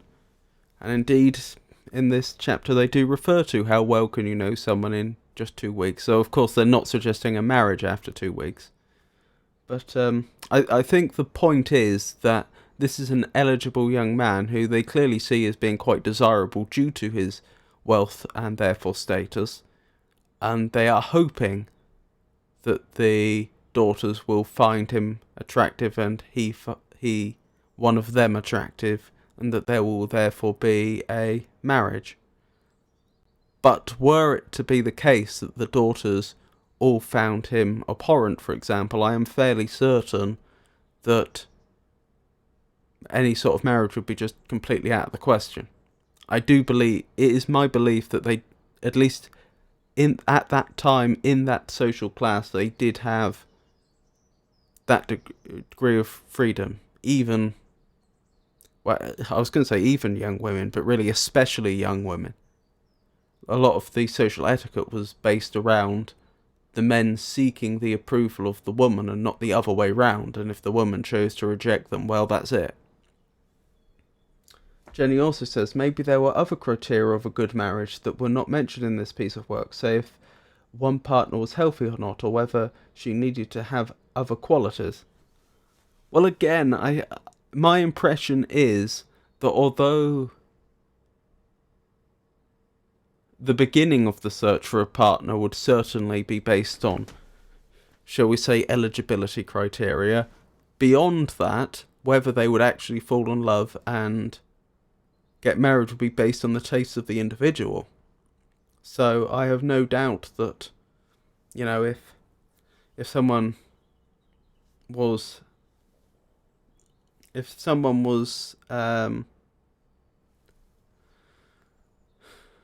pursuing a romantic relationship with somebody who was in poor health and that really put them off, that there probably would be scope for them to break the relationship off. That would be my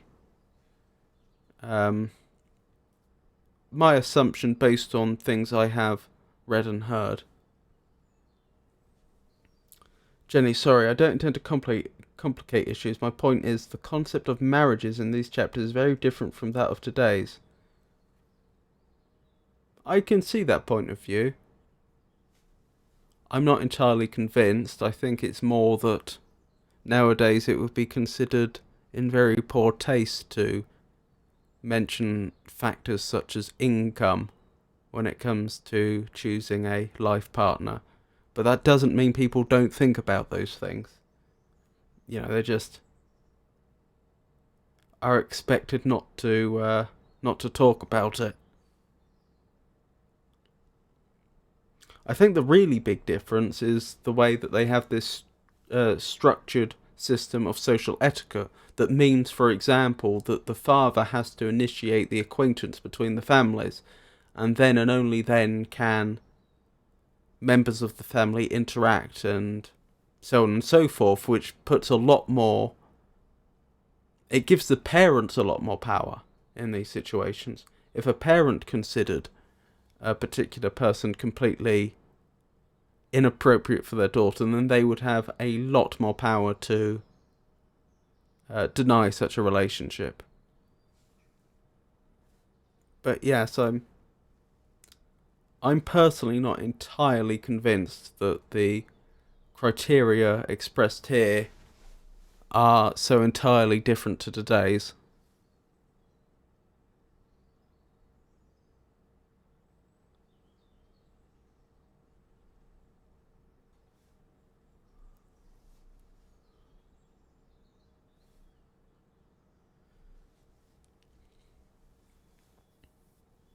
So, Chapter 3.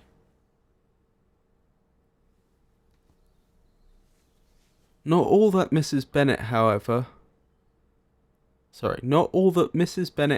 with the assistance of her 5 daughters, could ask on the subject was sufficient to draw from her husband any satisfactory description of Mr. Bingley. They attacked him in various ways, with barefaced questions, ingenious suppositions, and distant surmises, but he eluded the skill of them all, and they were at last obliged to accept the second-hand intelligence of their neighbour, Lady Lucas. Her report was highly favourable. Sir William had been delighted with him. He was quite young, wonderfully handsome, and extremely agreeable, and, to crown the whole, he meant to be at the next assembly with a large party. Nothing could be more delightful. To be fond of dancing was a certain step towards falling in love, and they were very lively hopes of Mr. Bingley's heart were entertained. So you can see here they are placing an emphasis on falling in love. Jenny says, in terms of parents' power, what you mentioned just now also happened in Oriental countries at the time when this novel was written. Interesting. Yes, I'm sure it did.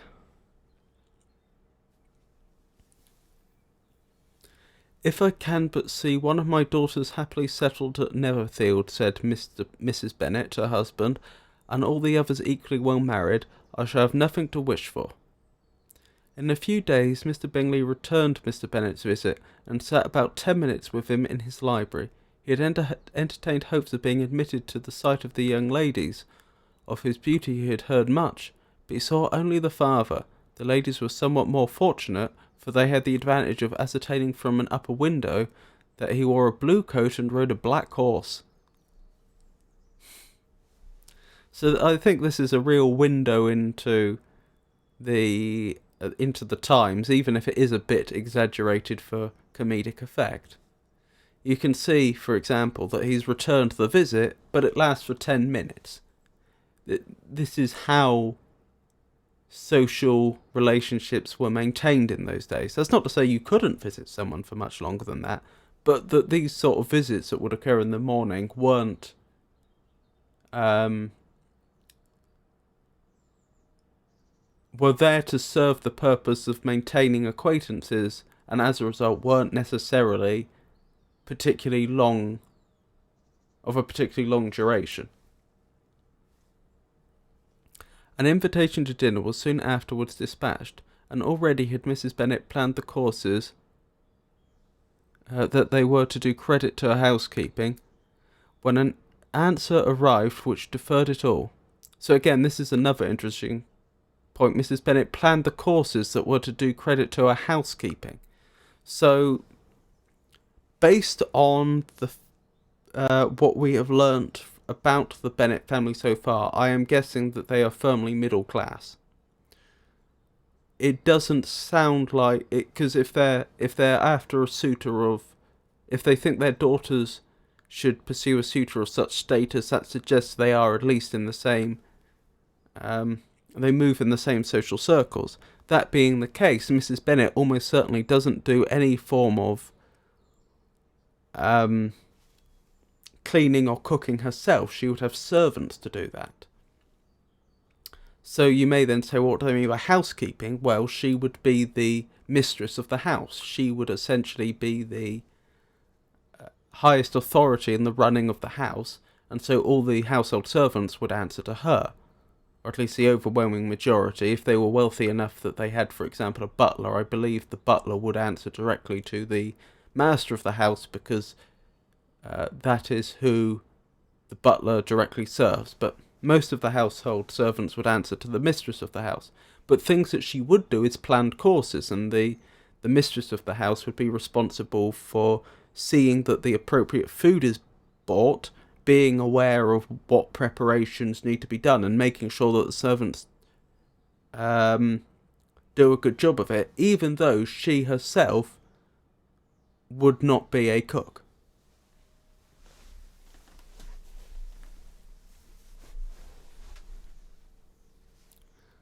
But of course, it would be to demonstrate her housekeeping abilities would be to increase the status of both herself and her family, because that suggests she's a very pragmatic, sensible-minded person who can run a household, which then also complements her daughters, because it suggests they may well be too. Mr.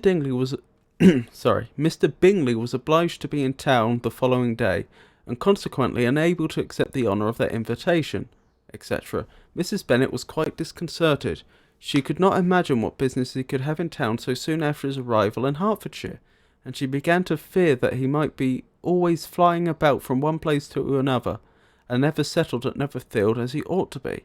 Lady Lucas quieted her fears a little by starting the idea of his being gone to London only to get a large party for the ball, and a report soon followed that Mr. Bingley was to bring 12 ladies and 7 gentlemen with him to the assembly. The girls grieved over such a number of ladies, but were comforted the day before the ball by hearing that, instead of 12, he had brought only 6 with him from London, his 5 sisters and a cousin, and when the party entered the assembly room, it consisted of only 5 altogether: Mr. Bingley, his 2 sisters, the husband of the eldest, and another young man. Mr. Bingley was good-looking and gentlemanlike. He had a pleasant countenance and easily unaffected manners. Unaffected here, it's not really a term we use in that sense nowadays, but it refers to being affected, rather, refers to either putting something on pretentiously, or in some cases I think it could be used just to mean having a bad habit that isn't consistent with proper manners. So unaffected manners means that his behaviour is completely in accord with what you would expect of a man of his standing. His sisters were fine women, with an air of decided fashion. His brother-in-law, Mr. Hurst, merely looked the gentleman, but his friend Mr. Darcy soon drew the attention of the room by his fine tall person, handsome features, noble mien, and the report which was in general circulation within 5 minutes after his entrance of his having 10,000 a year. So here we see references to money again, and that's how the men seem to be being assessed, at least at first instance. just looking at mien, because that's not a term I recognise. From French, mine, again I'm probably butchering the pronunciation, appearance. Demeanour, facial expression or attitude, especially one which is intended by its bearer, a specific facial expression.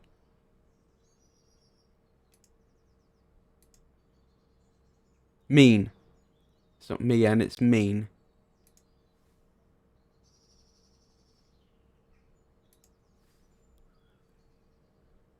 A noble mien. The gentleman pronounced him to be of a fine figure of a man. The ladies declared he was much handsomer than Mr. Bingley, and he was looked at with great admiration for about half the evening, till his manners gave a disgust which turned the tide of his popularity, for he was discovered to be proud, to be above his company, and above being pleased, and not all his large estate in Derbyshire could then save him from having a most forbidding, disagreeable countenance, and being unworthy to be compared with his friend. So you can see here what a social minefield it could be, and also the fact that I think that supports what I had suggested earlier, that yes, they might look at something like wealth and standing as a first indicator of how eligible someone might be as a suitor, but based on their behaviour and so on, they could completely be completely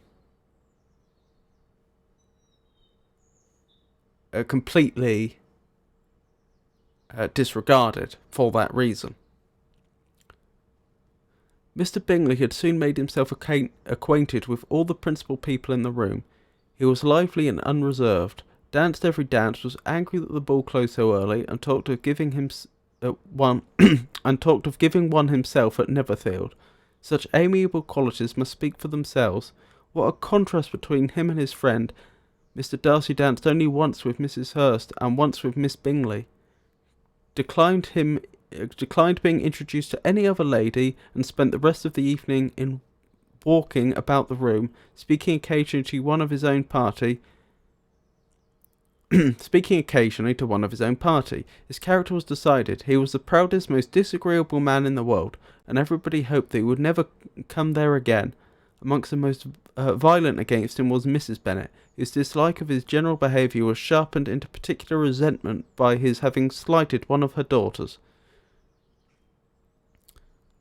So I would note here it says he had danced once with Miss Bingley. However,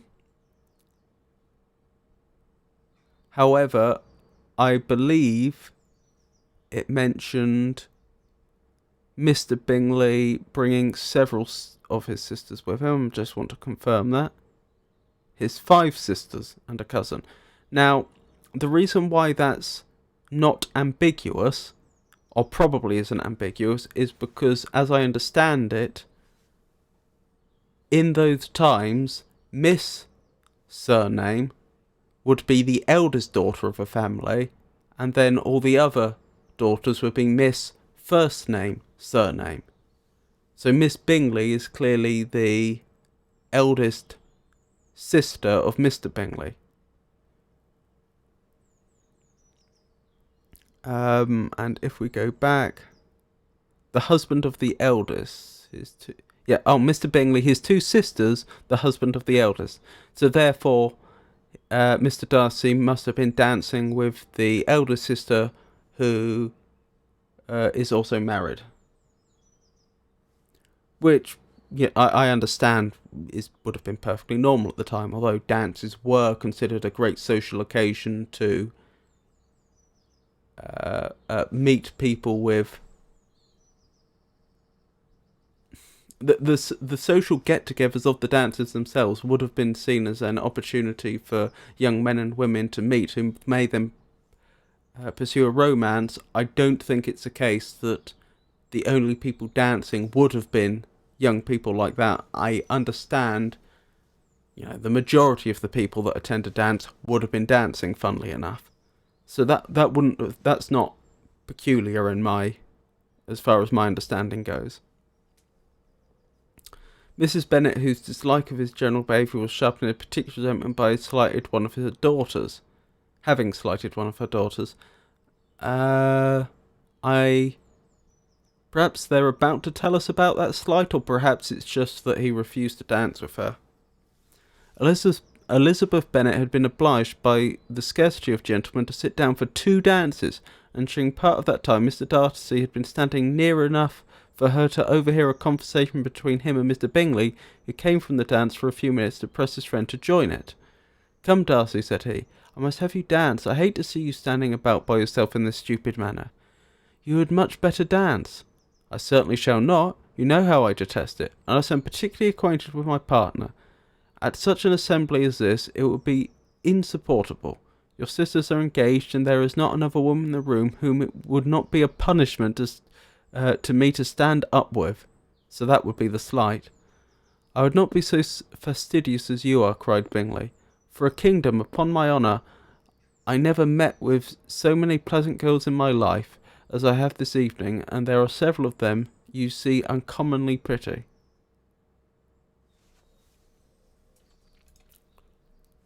I am going to double check the definition of fastidious.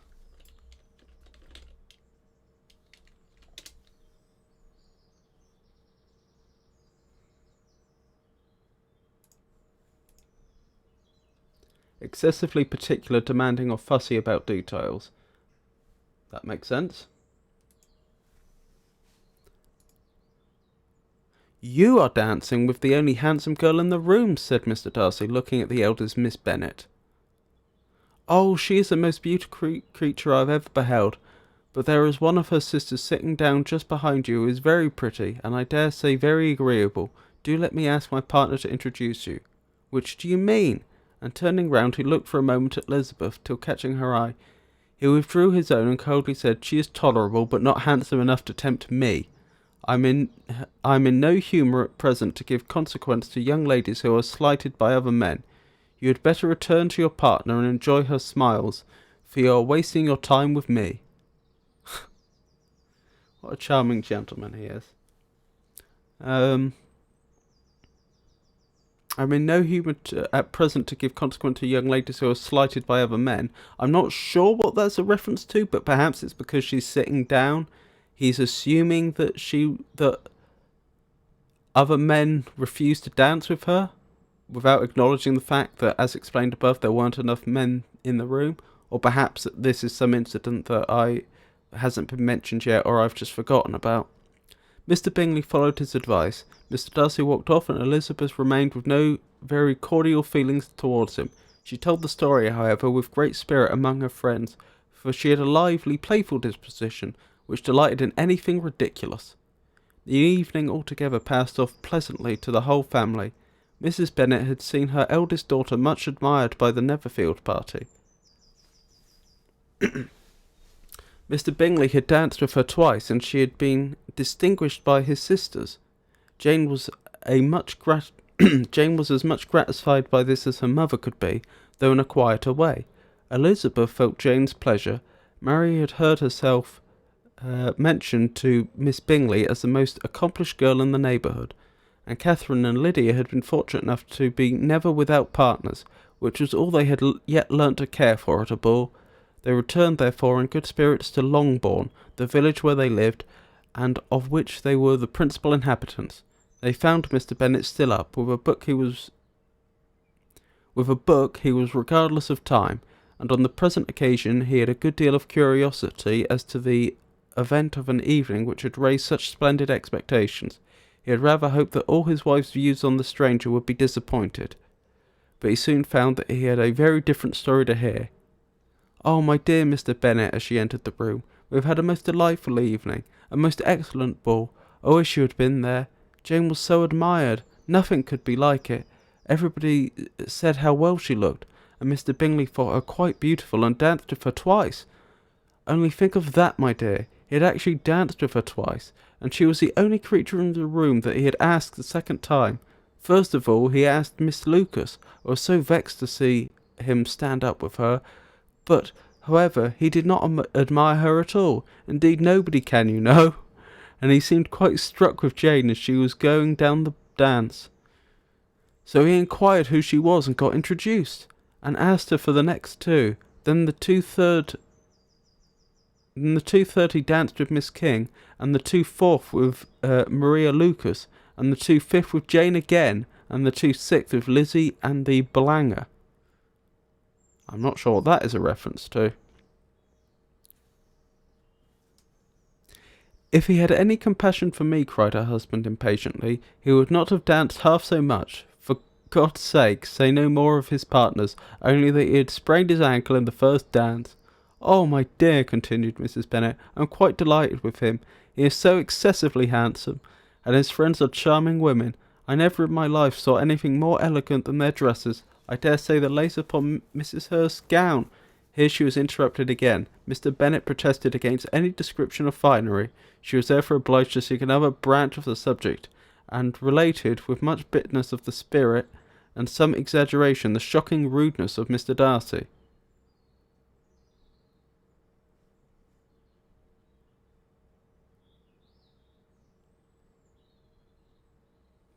But I can assure you, she added, that Lizzie does not lose much by not suiting his fancy, for he is a most disagreeable, horrid man, not at all worth pleasing, so high and so conceited that there was no enduring him. He walked here and he walked there, fancying himself so very great, not handsome enough to dance with. I wish you had been there, my dear, to have given him one of your set-downs. I quite detest the man.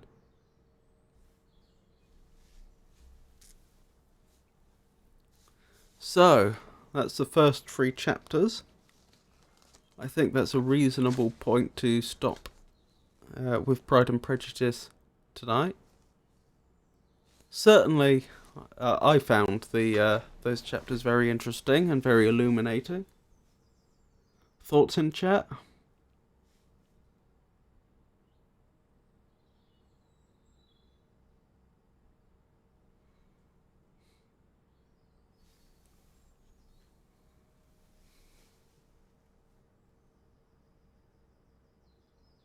As you mentioned, that man was charming, so arrogant, right? I wonder at that time whether it was possible for him to choose not to have a wife. That was Jenny that made that comment. I mean, he could have chosen not to be married. No one could force him to be married, but that would generally be considered to be a very bad idea, especially if he had significant means, because people were expected, as I understand it, to continue the legacy. You know, he, as a man of means, he would be expected to produce children, in particular male children, to hand his fortune on to for generations to come. But again, no one could force him to marry if he really didn't want to.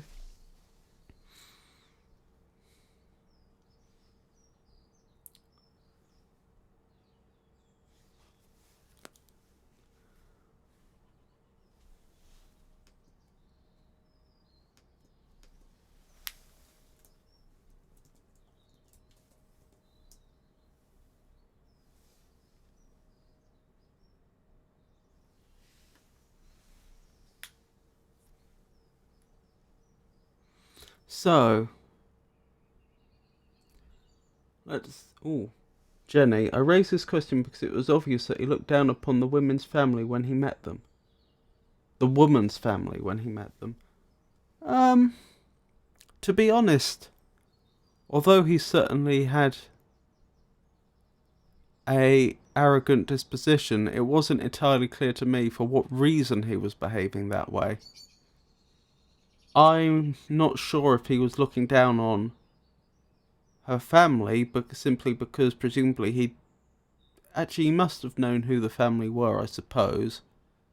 But the specific criticism he gave was that she wasn't handsome enough. If I recall correctly.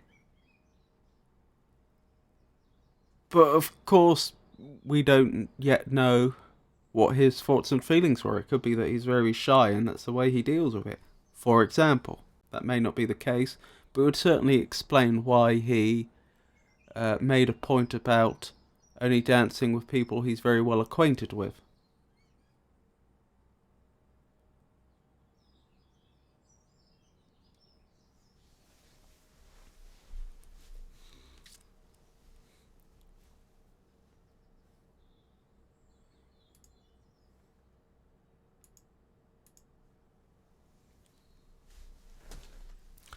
So to finish up, I thought we would try our hands at some of the some word puzzles from the Regency period, which is a period in which Pride and Prejudice was written. I am not 100% certain what the rules of enigmas are. Enigmas being the first category of puzzle in this book. This is an old book, a new collection of enigmas, charades, and transpositions. I can't recall precisely when it was written and published in 1806. So yes, it was.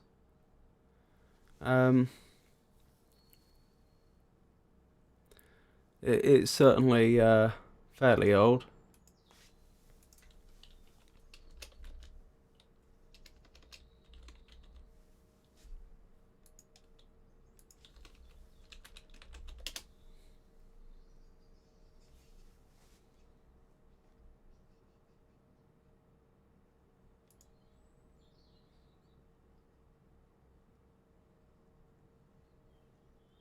Just a second.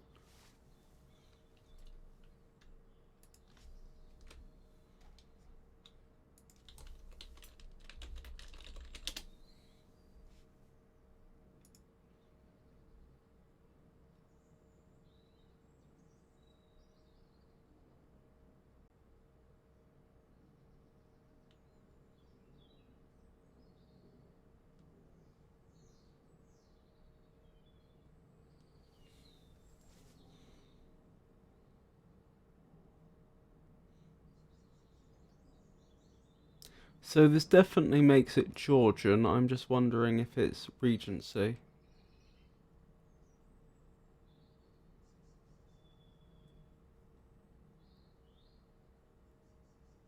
It looks like Regency Britain is considered to be 1811 to 1820.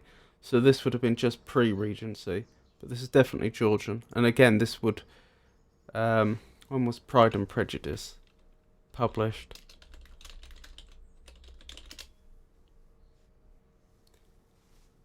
In 1813.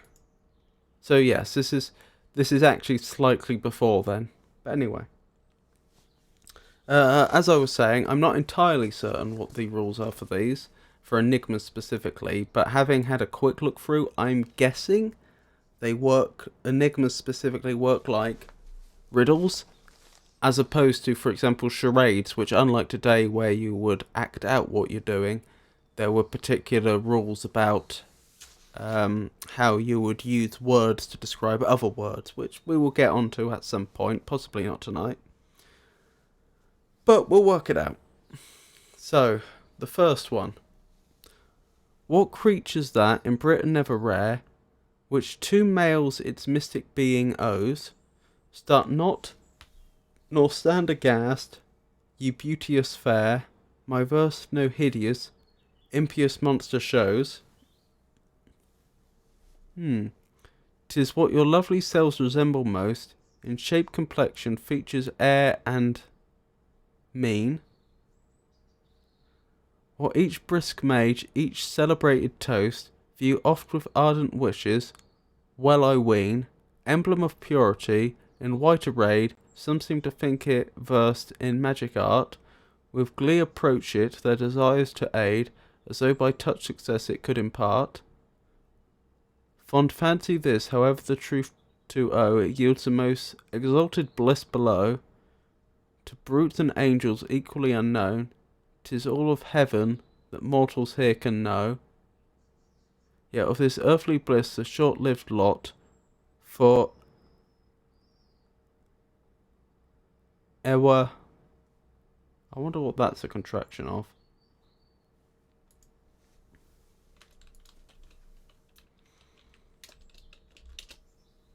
Oh, I suppose it's...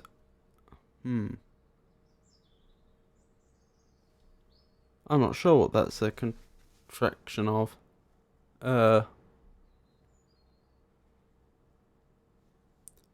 For one single mouth be fairly o'er. Hmm.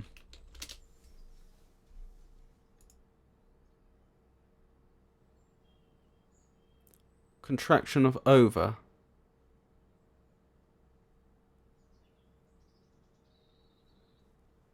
Its very name is utterly forgot, sunk in oblivion, nor thought of more. Well, this is going to be tricky.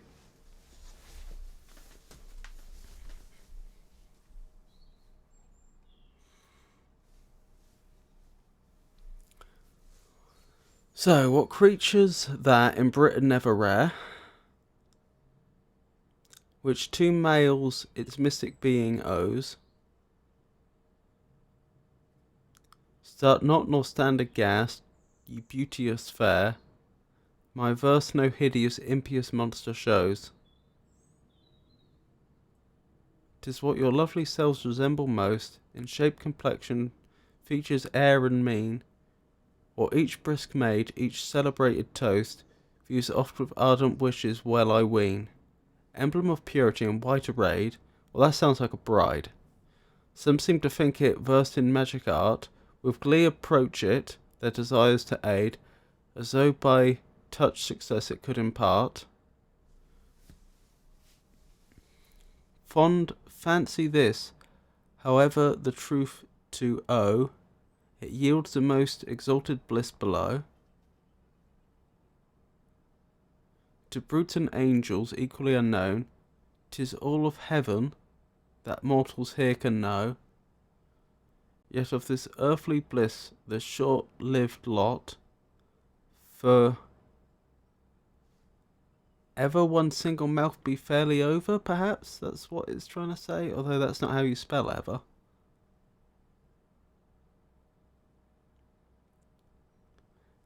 Its very name is utterly forgot, sunk in oblivion, nor thought of more. So, okay, let's assume, based on my guesswork, that this has something to do with marriage and purity. What creature that in Britain never rare? So it's a creature. So we can rule out it being something like a bouquet of flowers or a wedding gown, which two males its mystic being owes. I don't see what would make a bride mystic. Two males could be a reference to a father and a betrothed. Start not nor stand aghast, you beauteous fair.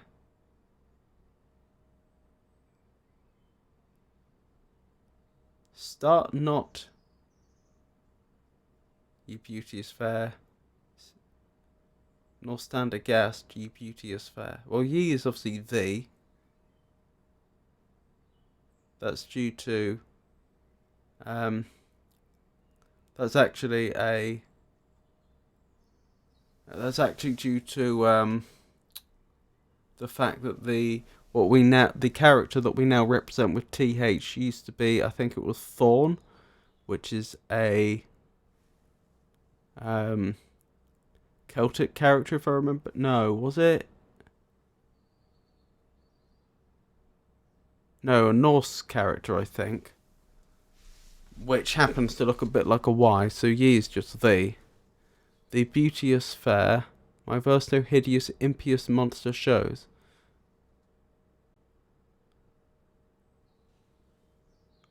I'm not following that bit at all.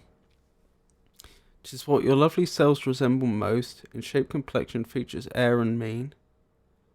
'Tis what your lovely selves resemble most. Or each brisk mage, each celebrated toast, views oft with ardent wishes, well I ween. Okay, what do they mean by ween?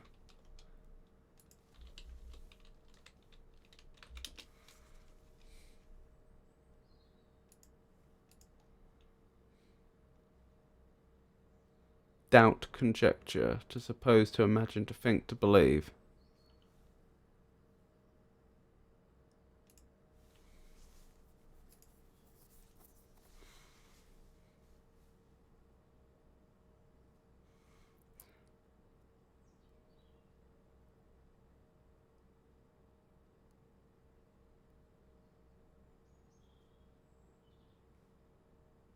Okay, so views often with ardent wishes, I suppose, is what that's saying. Fond fancy this, however, the truth to own, it yields some most exalted bliss below.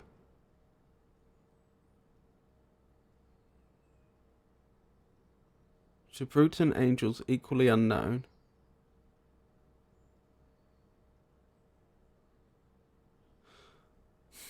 I hate to say it, but that particular verse sounds awfully like it's a reference to coitus, except that I hadn't thought they were quite so blunt about those things back then.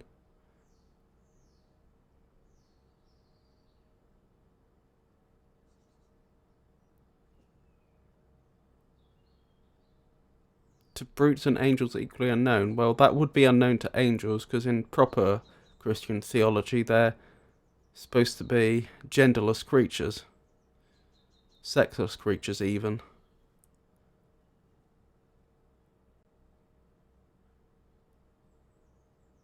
I suppose brutes.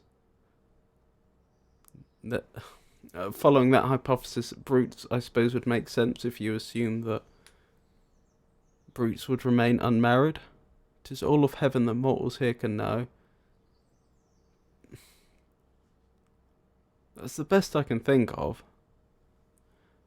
Yet of this earthly bliss, the short-lived lot, for ever one single month be fairly over. Its very name is utterly forgot, sunk in oblivion, nor thought of more.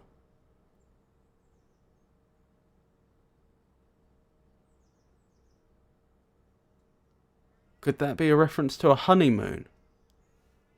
Because the moon in honeymoon used to refer to a month, because the cycle of the moon lasts a month. So there is this historic association between months and moons, which you do still see in other languages a lot.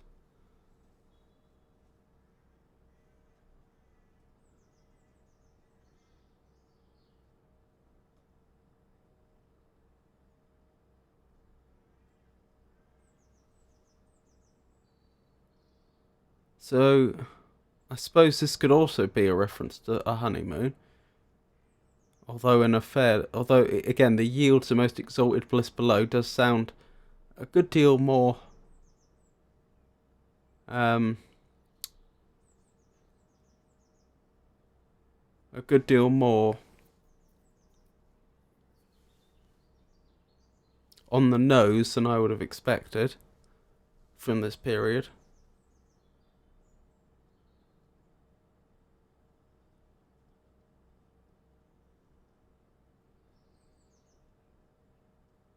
My best guess is this is a reference to a bride, but I am guessing somewhat.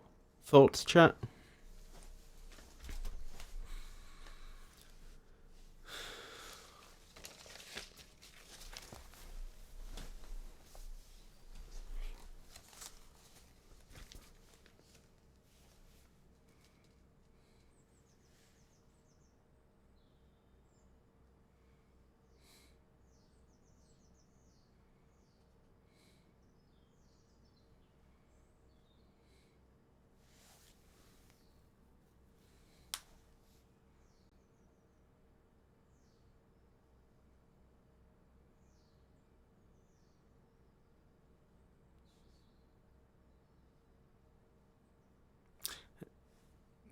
If no one else has any suggestions, we could just look this one up and move on to the next.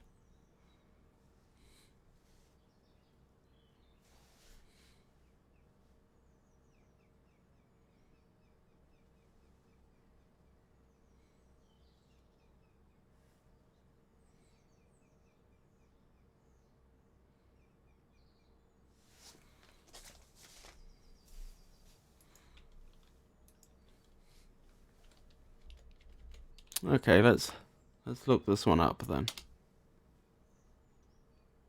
Bride. Oh, I don't want to look at the others.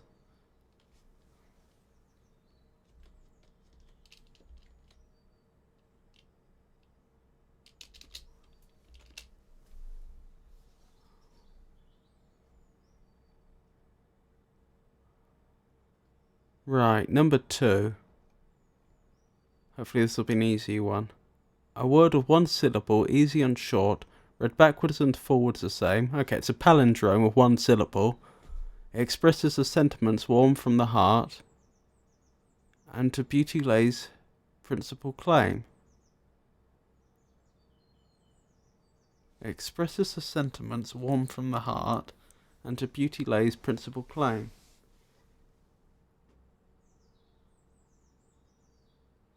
Jenny says, I don't quite understand the rules of enigmas, if I'm honest. Is it like a riddle? Yes, I think it is like a riddle. A word of one syllable, easy and short, read backwards and forwards the same. It expresses the sentiments warm from the heart, and to beauty lays beautiful claim.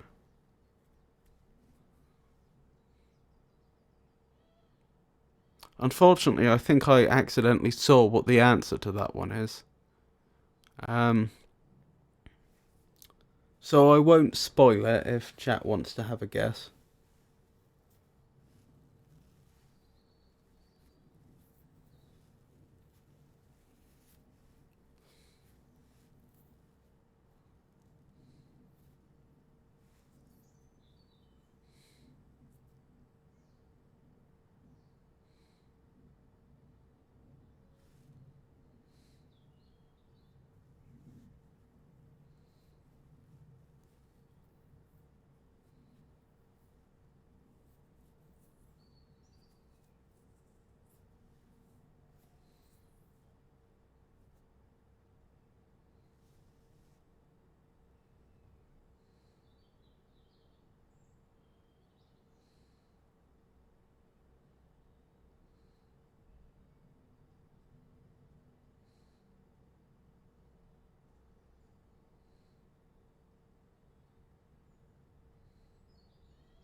Any chats?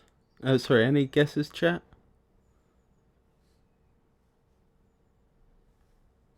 A word of one syllable, easy and short, read backwards and forwards the same, expresses the sentiments warm from the heart, and to beauty lays principal claim.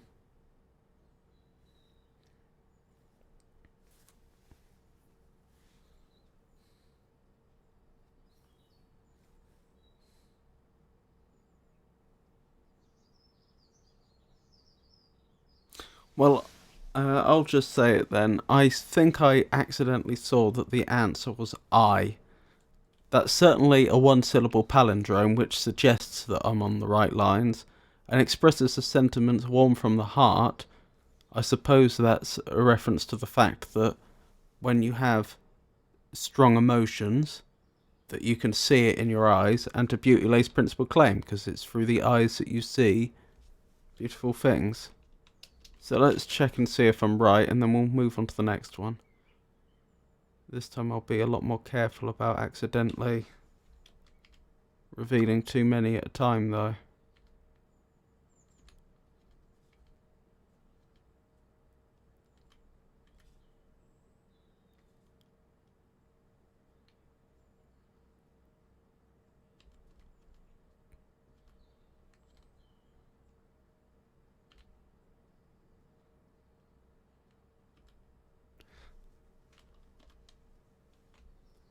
So it was I.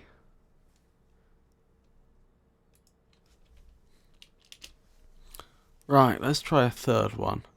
Formed long ago, yet made today. Employed while others sleep. What few would ever give away, or any wish to keep. Yeah, these are riddles, aren't they?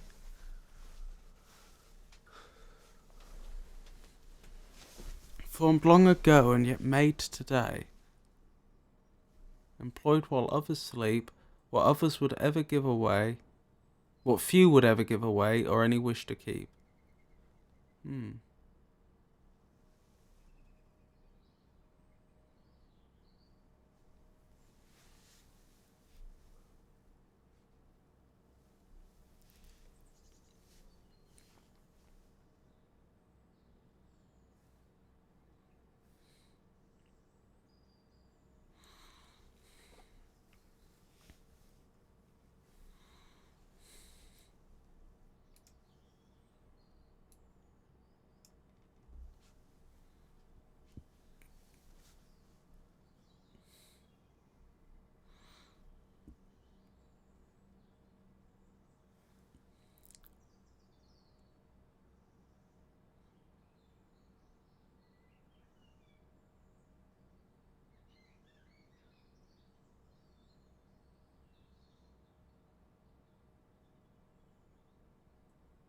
Dreams, perhaps, formed long ago yet made today.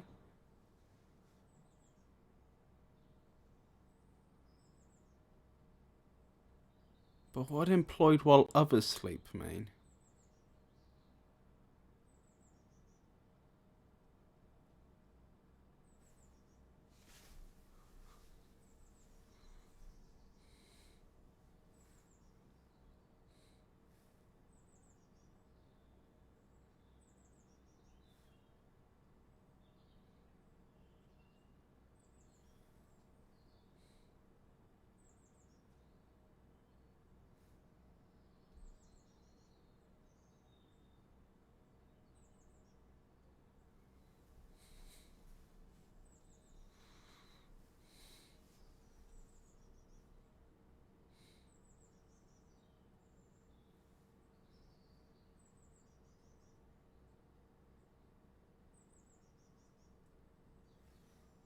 Formed long ago yet made today, employed while others sleep, what few would ever give away or any wish to keep.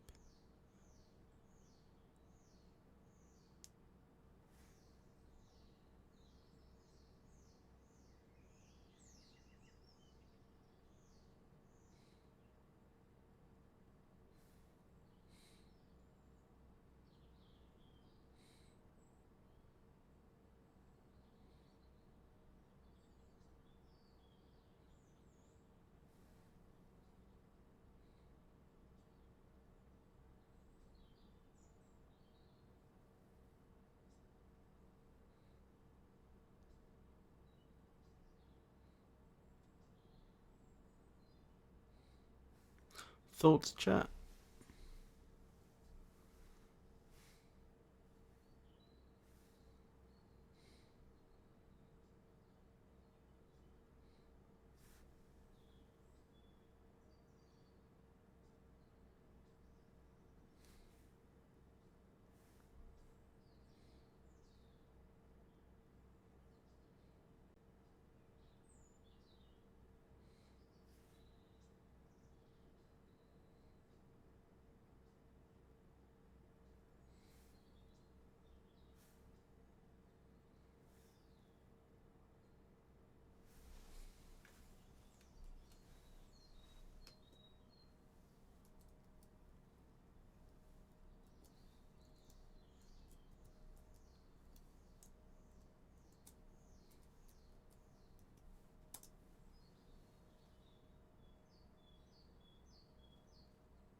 I'm not certain.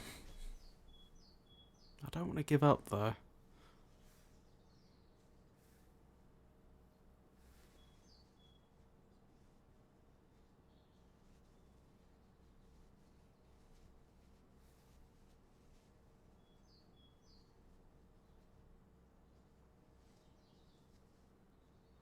I'm gonna guess a dream, although I'm not confident.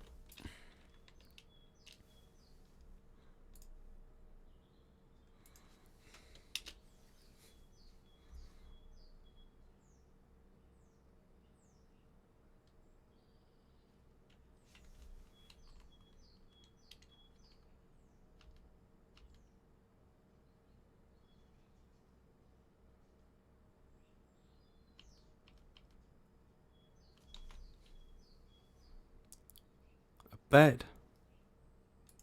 Does that make sense?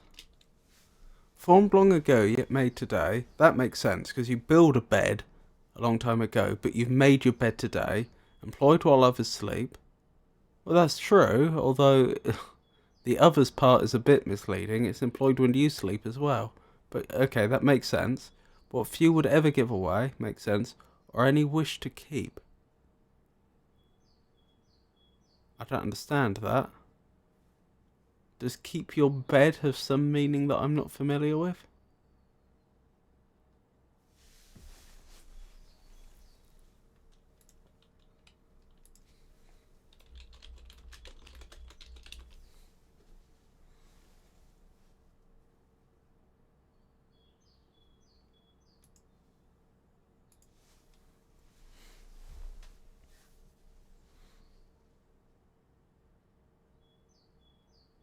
I feel like there's something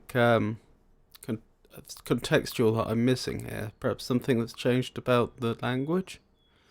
Or any wish to keep? Like, what few... No, what any would wish to keep.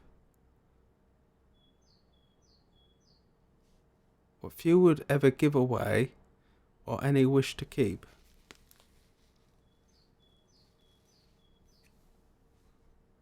Don't understand how that's bed. The maid today was a bit of a giveaway, though. Answer a lady to a gentleman who made proposals of marriage to her. One thing, kind sir, of you I crave, which you yourself can never have, nor ever had in time that's past, nor ever can while time doth last.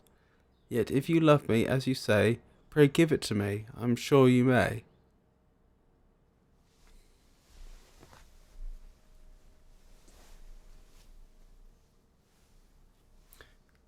Jenny says, are all the answers objects or something tangible, but not anything else? I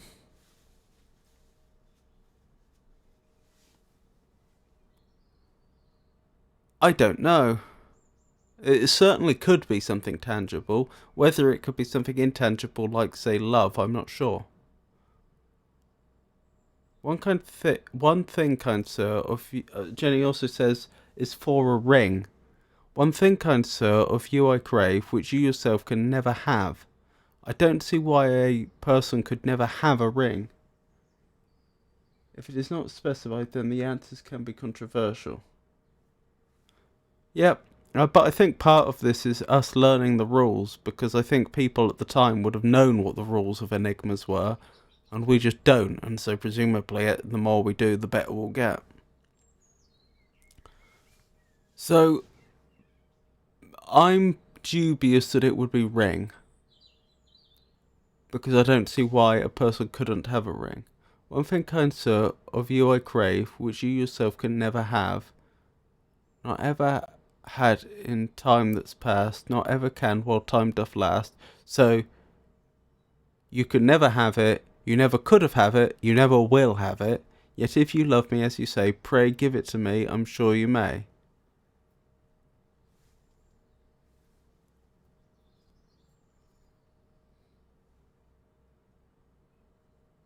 It would be quite harsh if the answer were love. You can never be loved, you've never been loved, you never will be loved, but love me. No, I don't think that is it. um...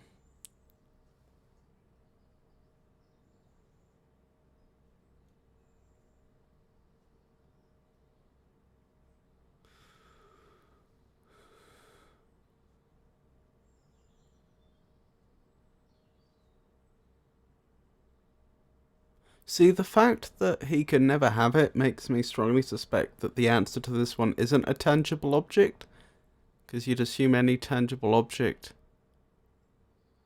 one could have.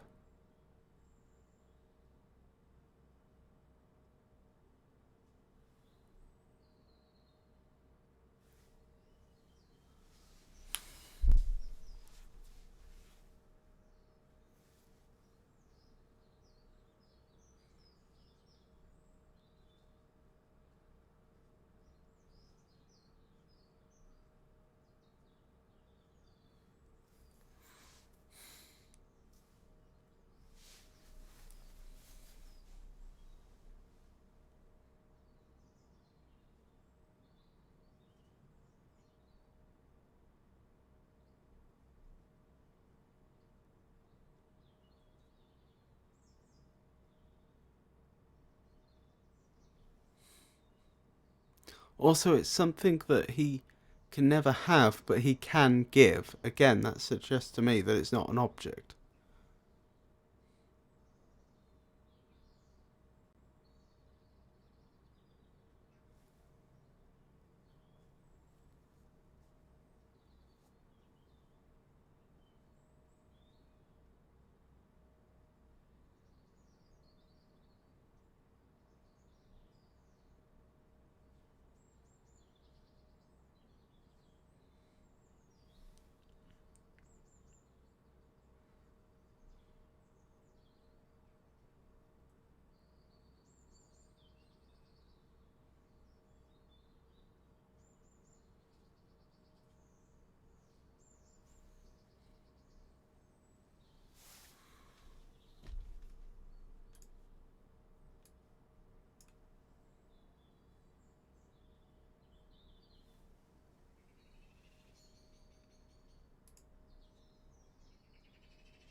I suppose children would make sense.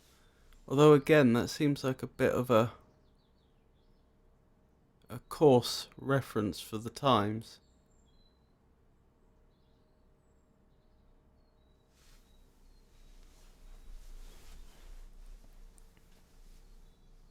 Because obviously men can't have children in that sense.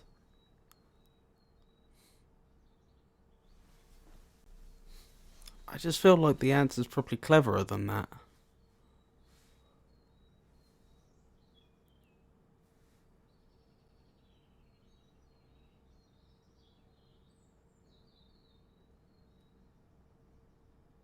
They're also not married yet, which probably rules that answer out.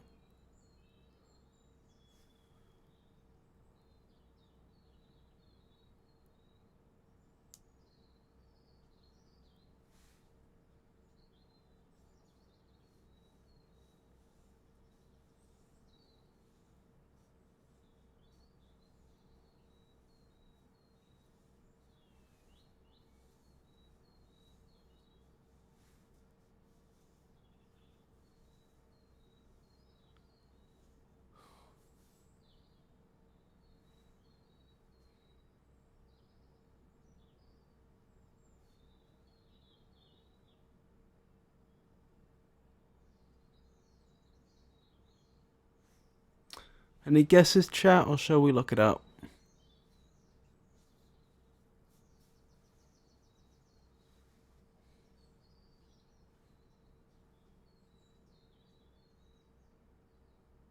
Jenny says confession. Like a confession of love. I could see that. Let's find out what it is.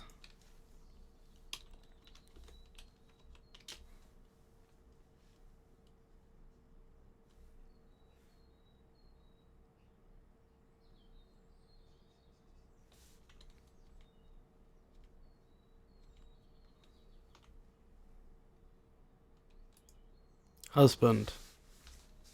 Ha. That's a controversial answer, certainly.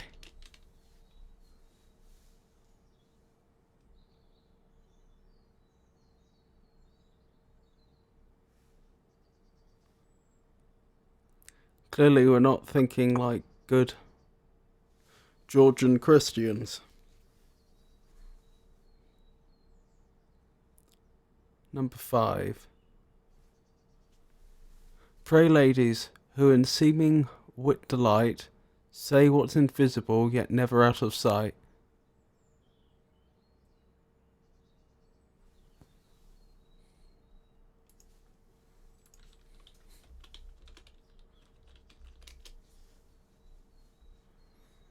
Jenny thinks it's love.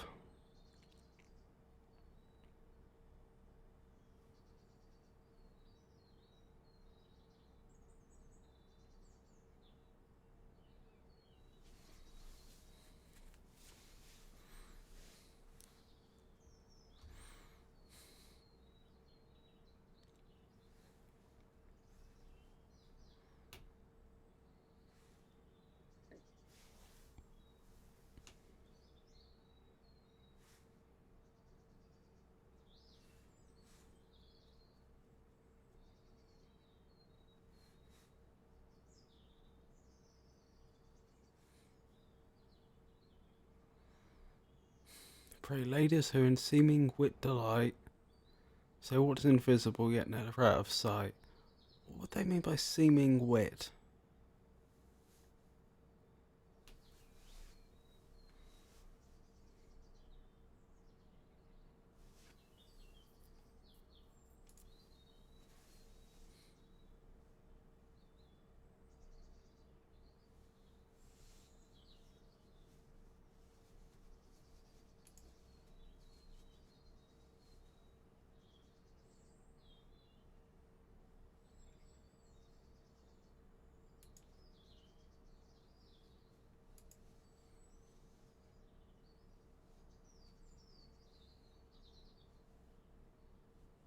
I think they mean seeming witty. I could be wrong.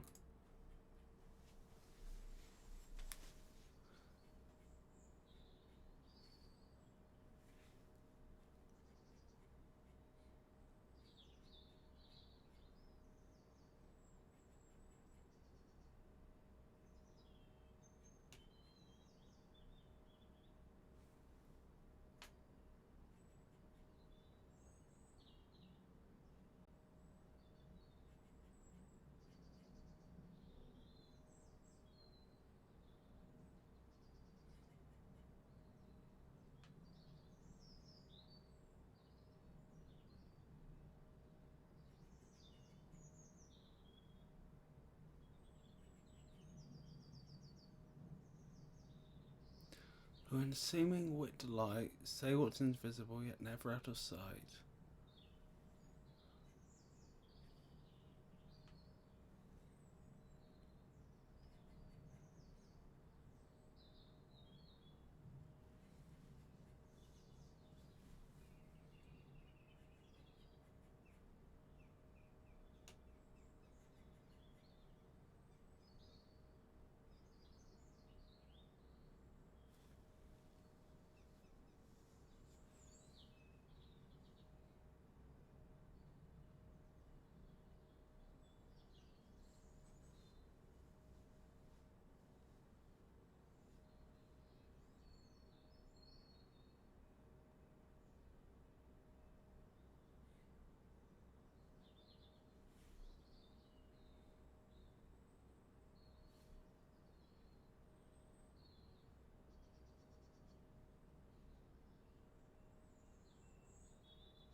Aside from an answer like time or love, I can't think of one for this one either, I'm embarrassed to say. So let's see what it should be.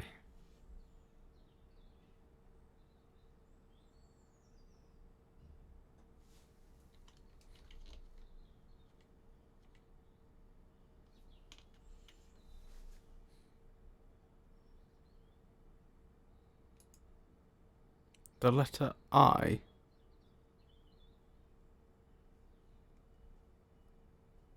How does that work?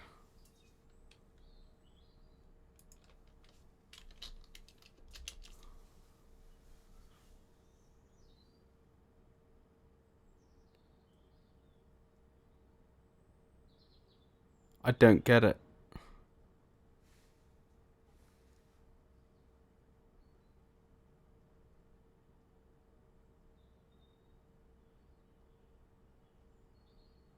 Is that because the letter I as a concept isn't visible, but it's in the word sight?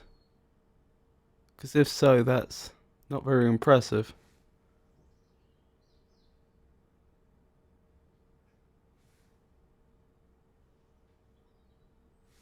Jenny says, how does the letter I relate to youth? It doesn't, I don't think it mentions youth. It mentions ladies, pray ladies, who in seeming wit delight.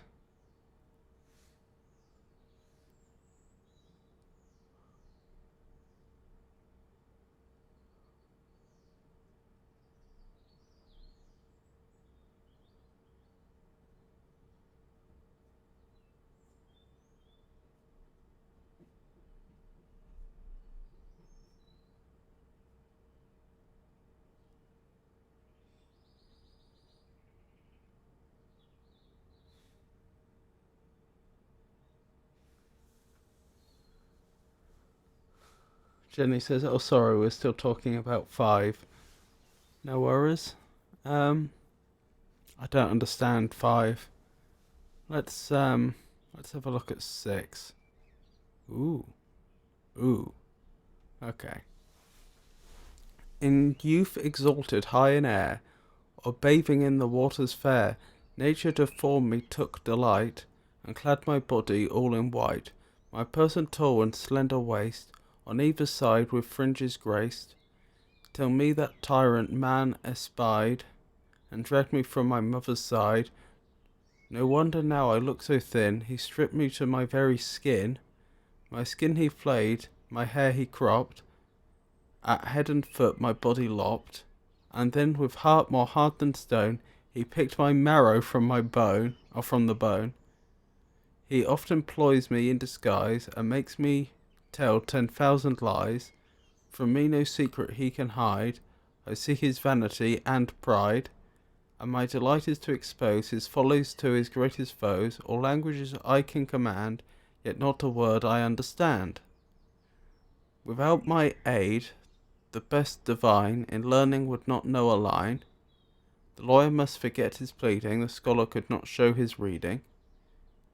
Nay more, my master is my slave, I give command to kill or save, can grant £10,000 a year, and make a beggar's brat appear.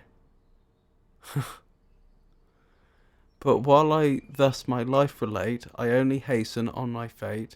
My tongue is black, my mouth is furrowed, or furred, presumably. I hardly now can force a word. I die unpitied and forgot, and on some dunghill left to rot. Well then.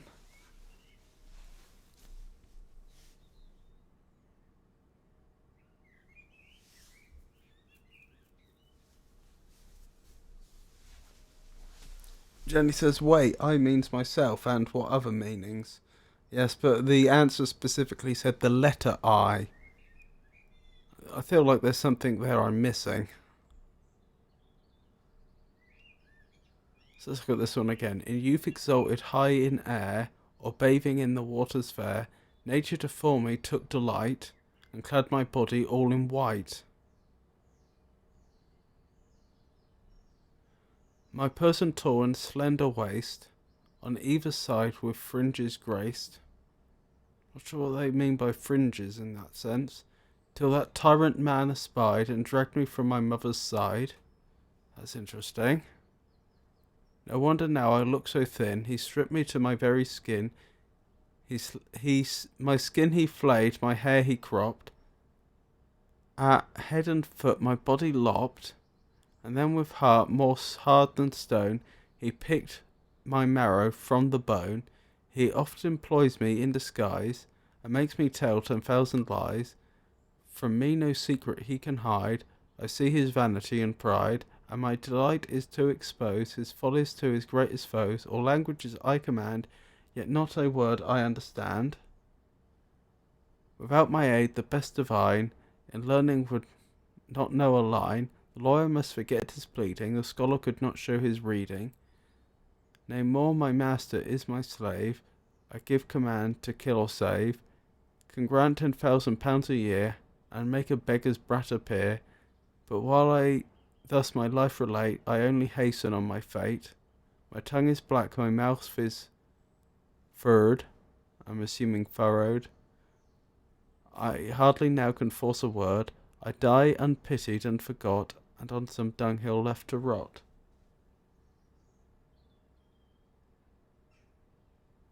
Jenny says number 6, sunshine, from the phrases cut in white, makes me thin. A shadow. I'm not entirely sure, but personally. In youth exalted high in air.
I wonder if this could be a feather that's being made into a quill. In youth exalted high in air, a feather on a bird that's flying, or bathing in the waters fair. Again, birds will bathe. Nature to form me took delight. I suppose that's, again, would just be referring to feathers being attractive looking, and clad my body all in white.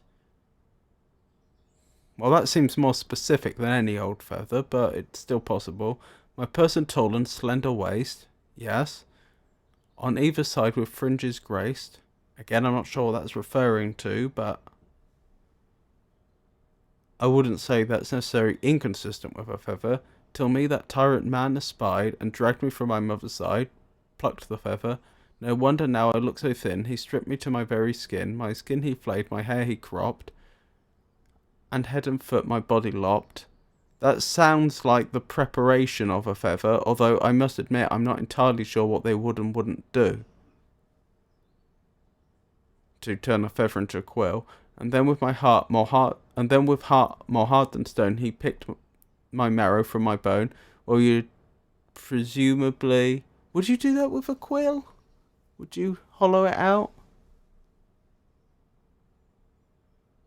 Possibly not, actually. Maybe I'm on the wrong line here. But then with all the references to languages later on and people relying it upon it, that's why I was thinking maybe it's a quill. And then, I hardly now can force a word. I die unpitied and forgot, on some dunghill left to rot. That would make sense for a quill that's no longer any use. My tongue is black. Well, because of black ink. My mouth is the word we're not sure about, possibly furrowed.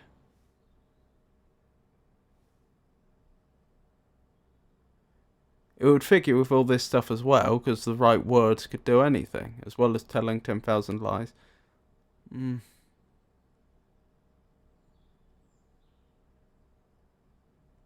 I'm still going to guess a quill, even though it doesn't completely figure. It's the best I can think of. Any other thoughts, chat?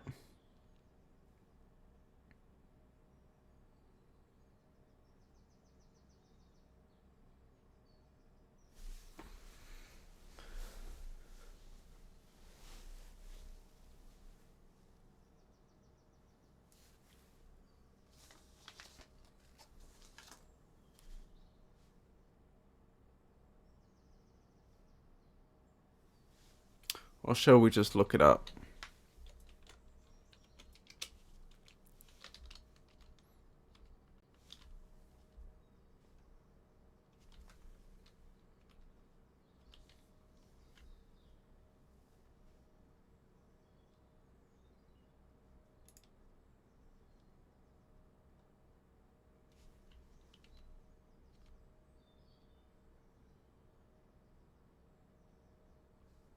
Pen.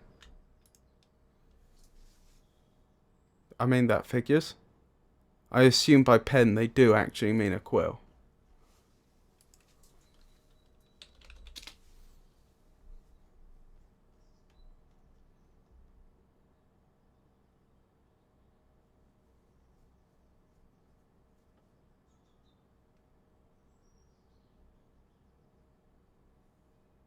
A tool. Oh, sorry, let me share this.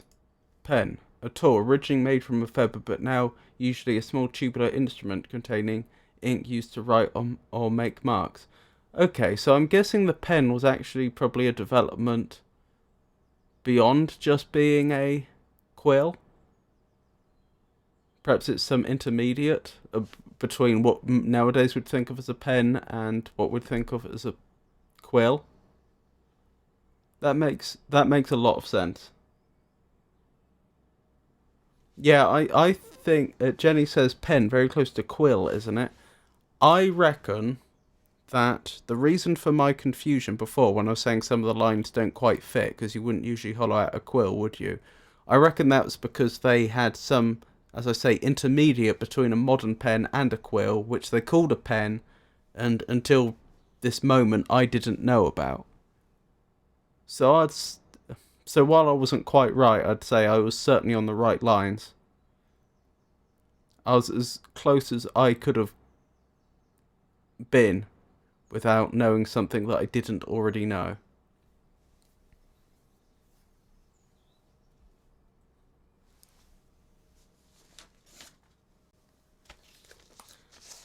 Anyway, I think that's probably enough for tonight.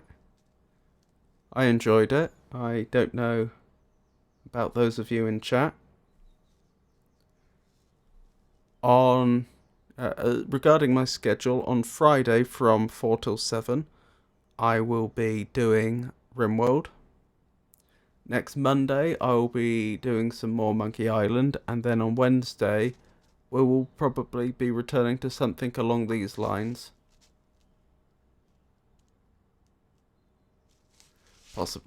Quite probably the same thing, actually. Anyway, thank you all for coming, and I hope you enjoy the rest of your evening.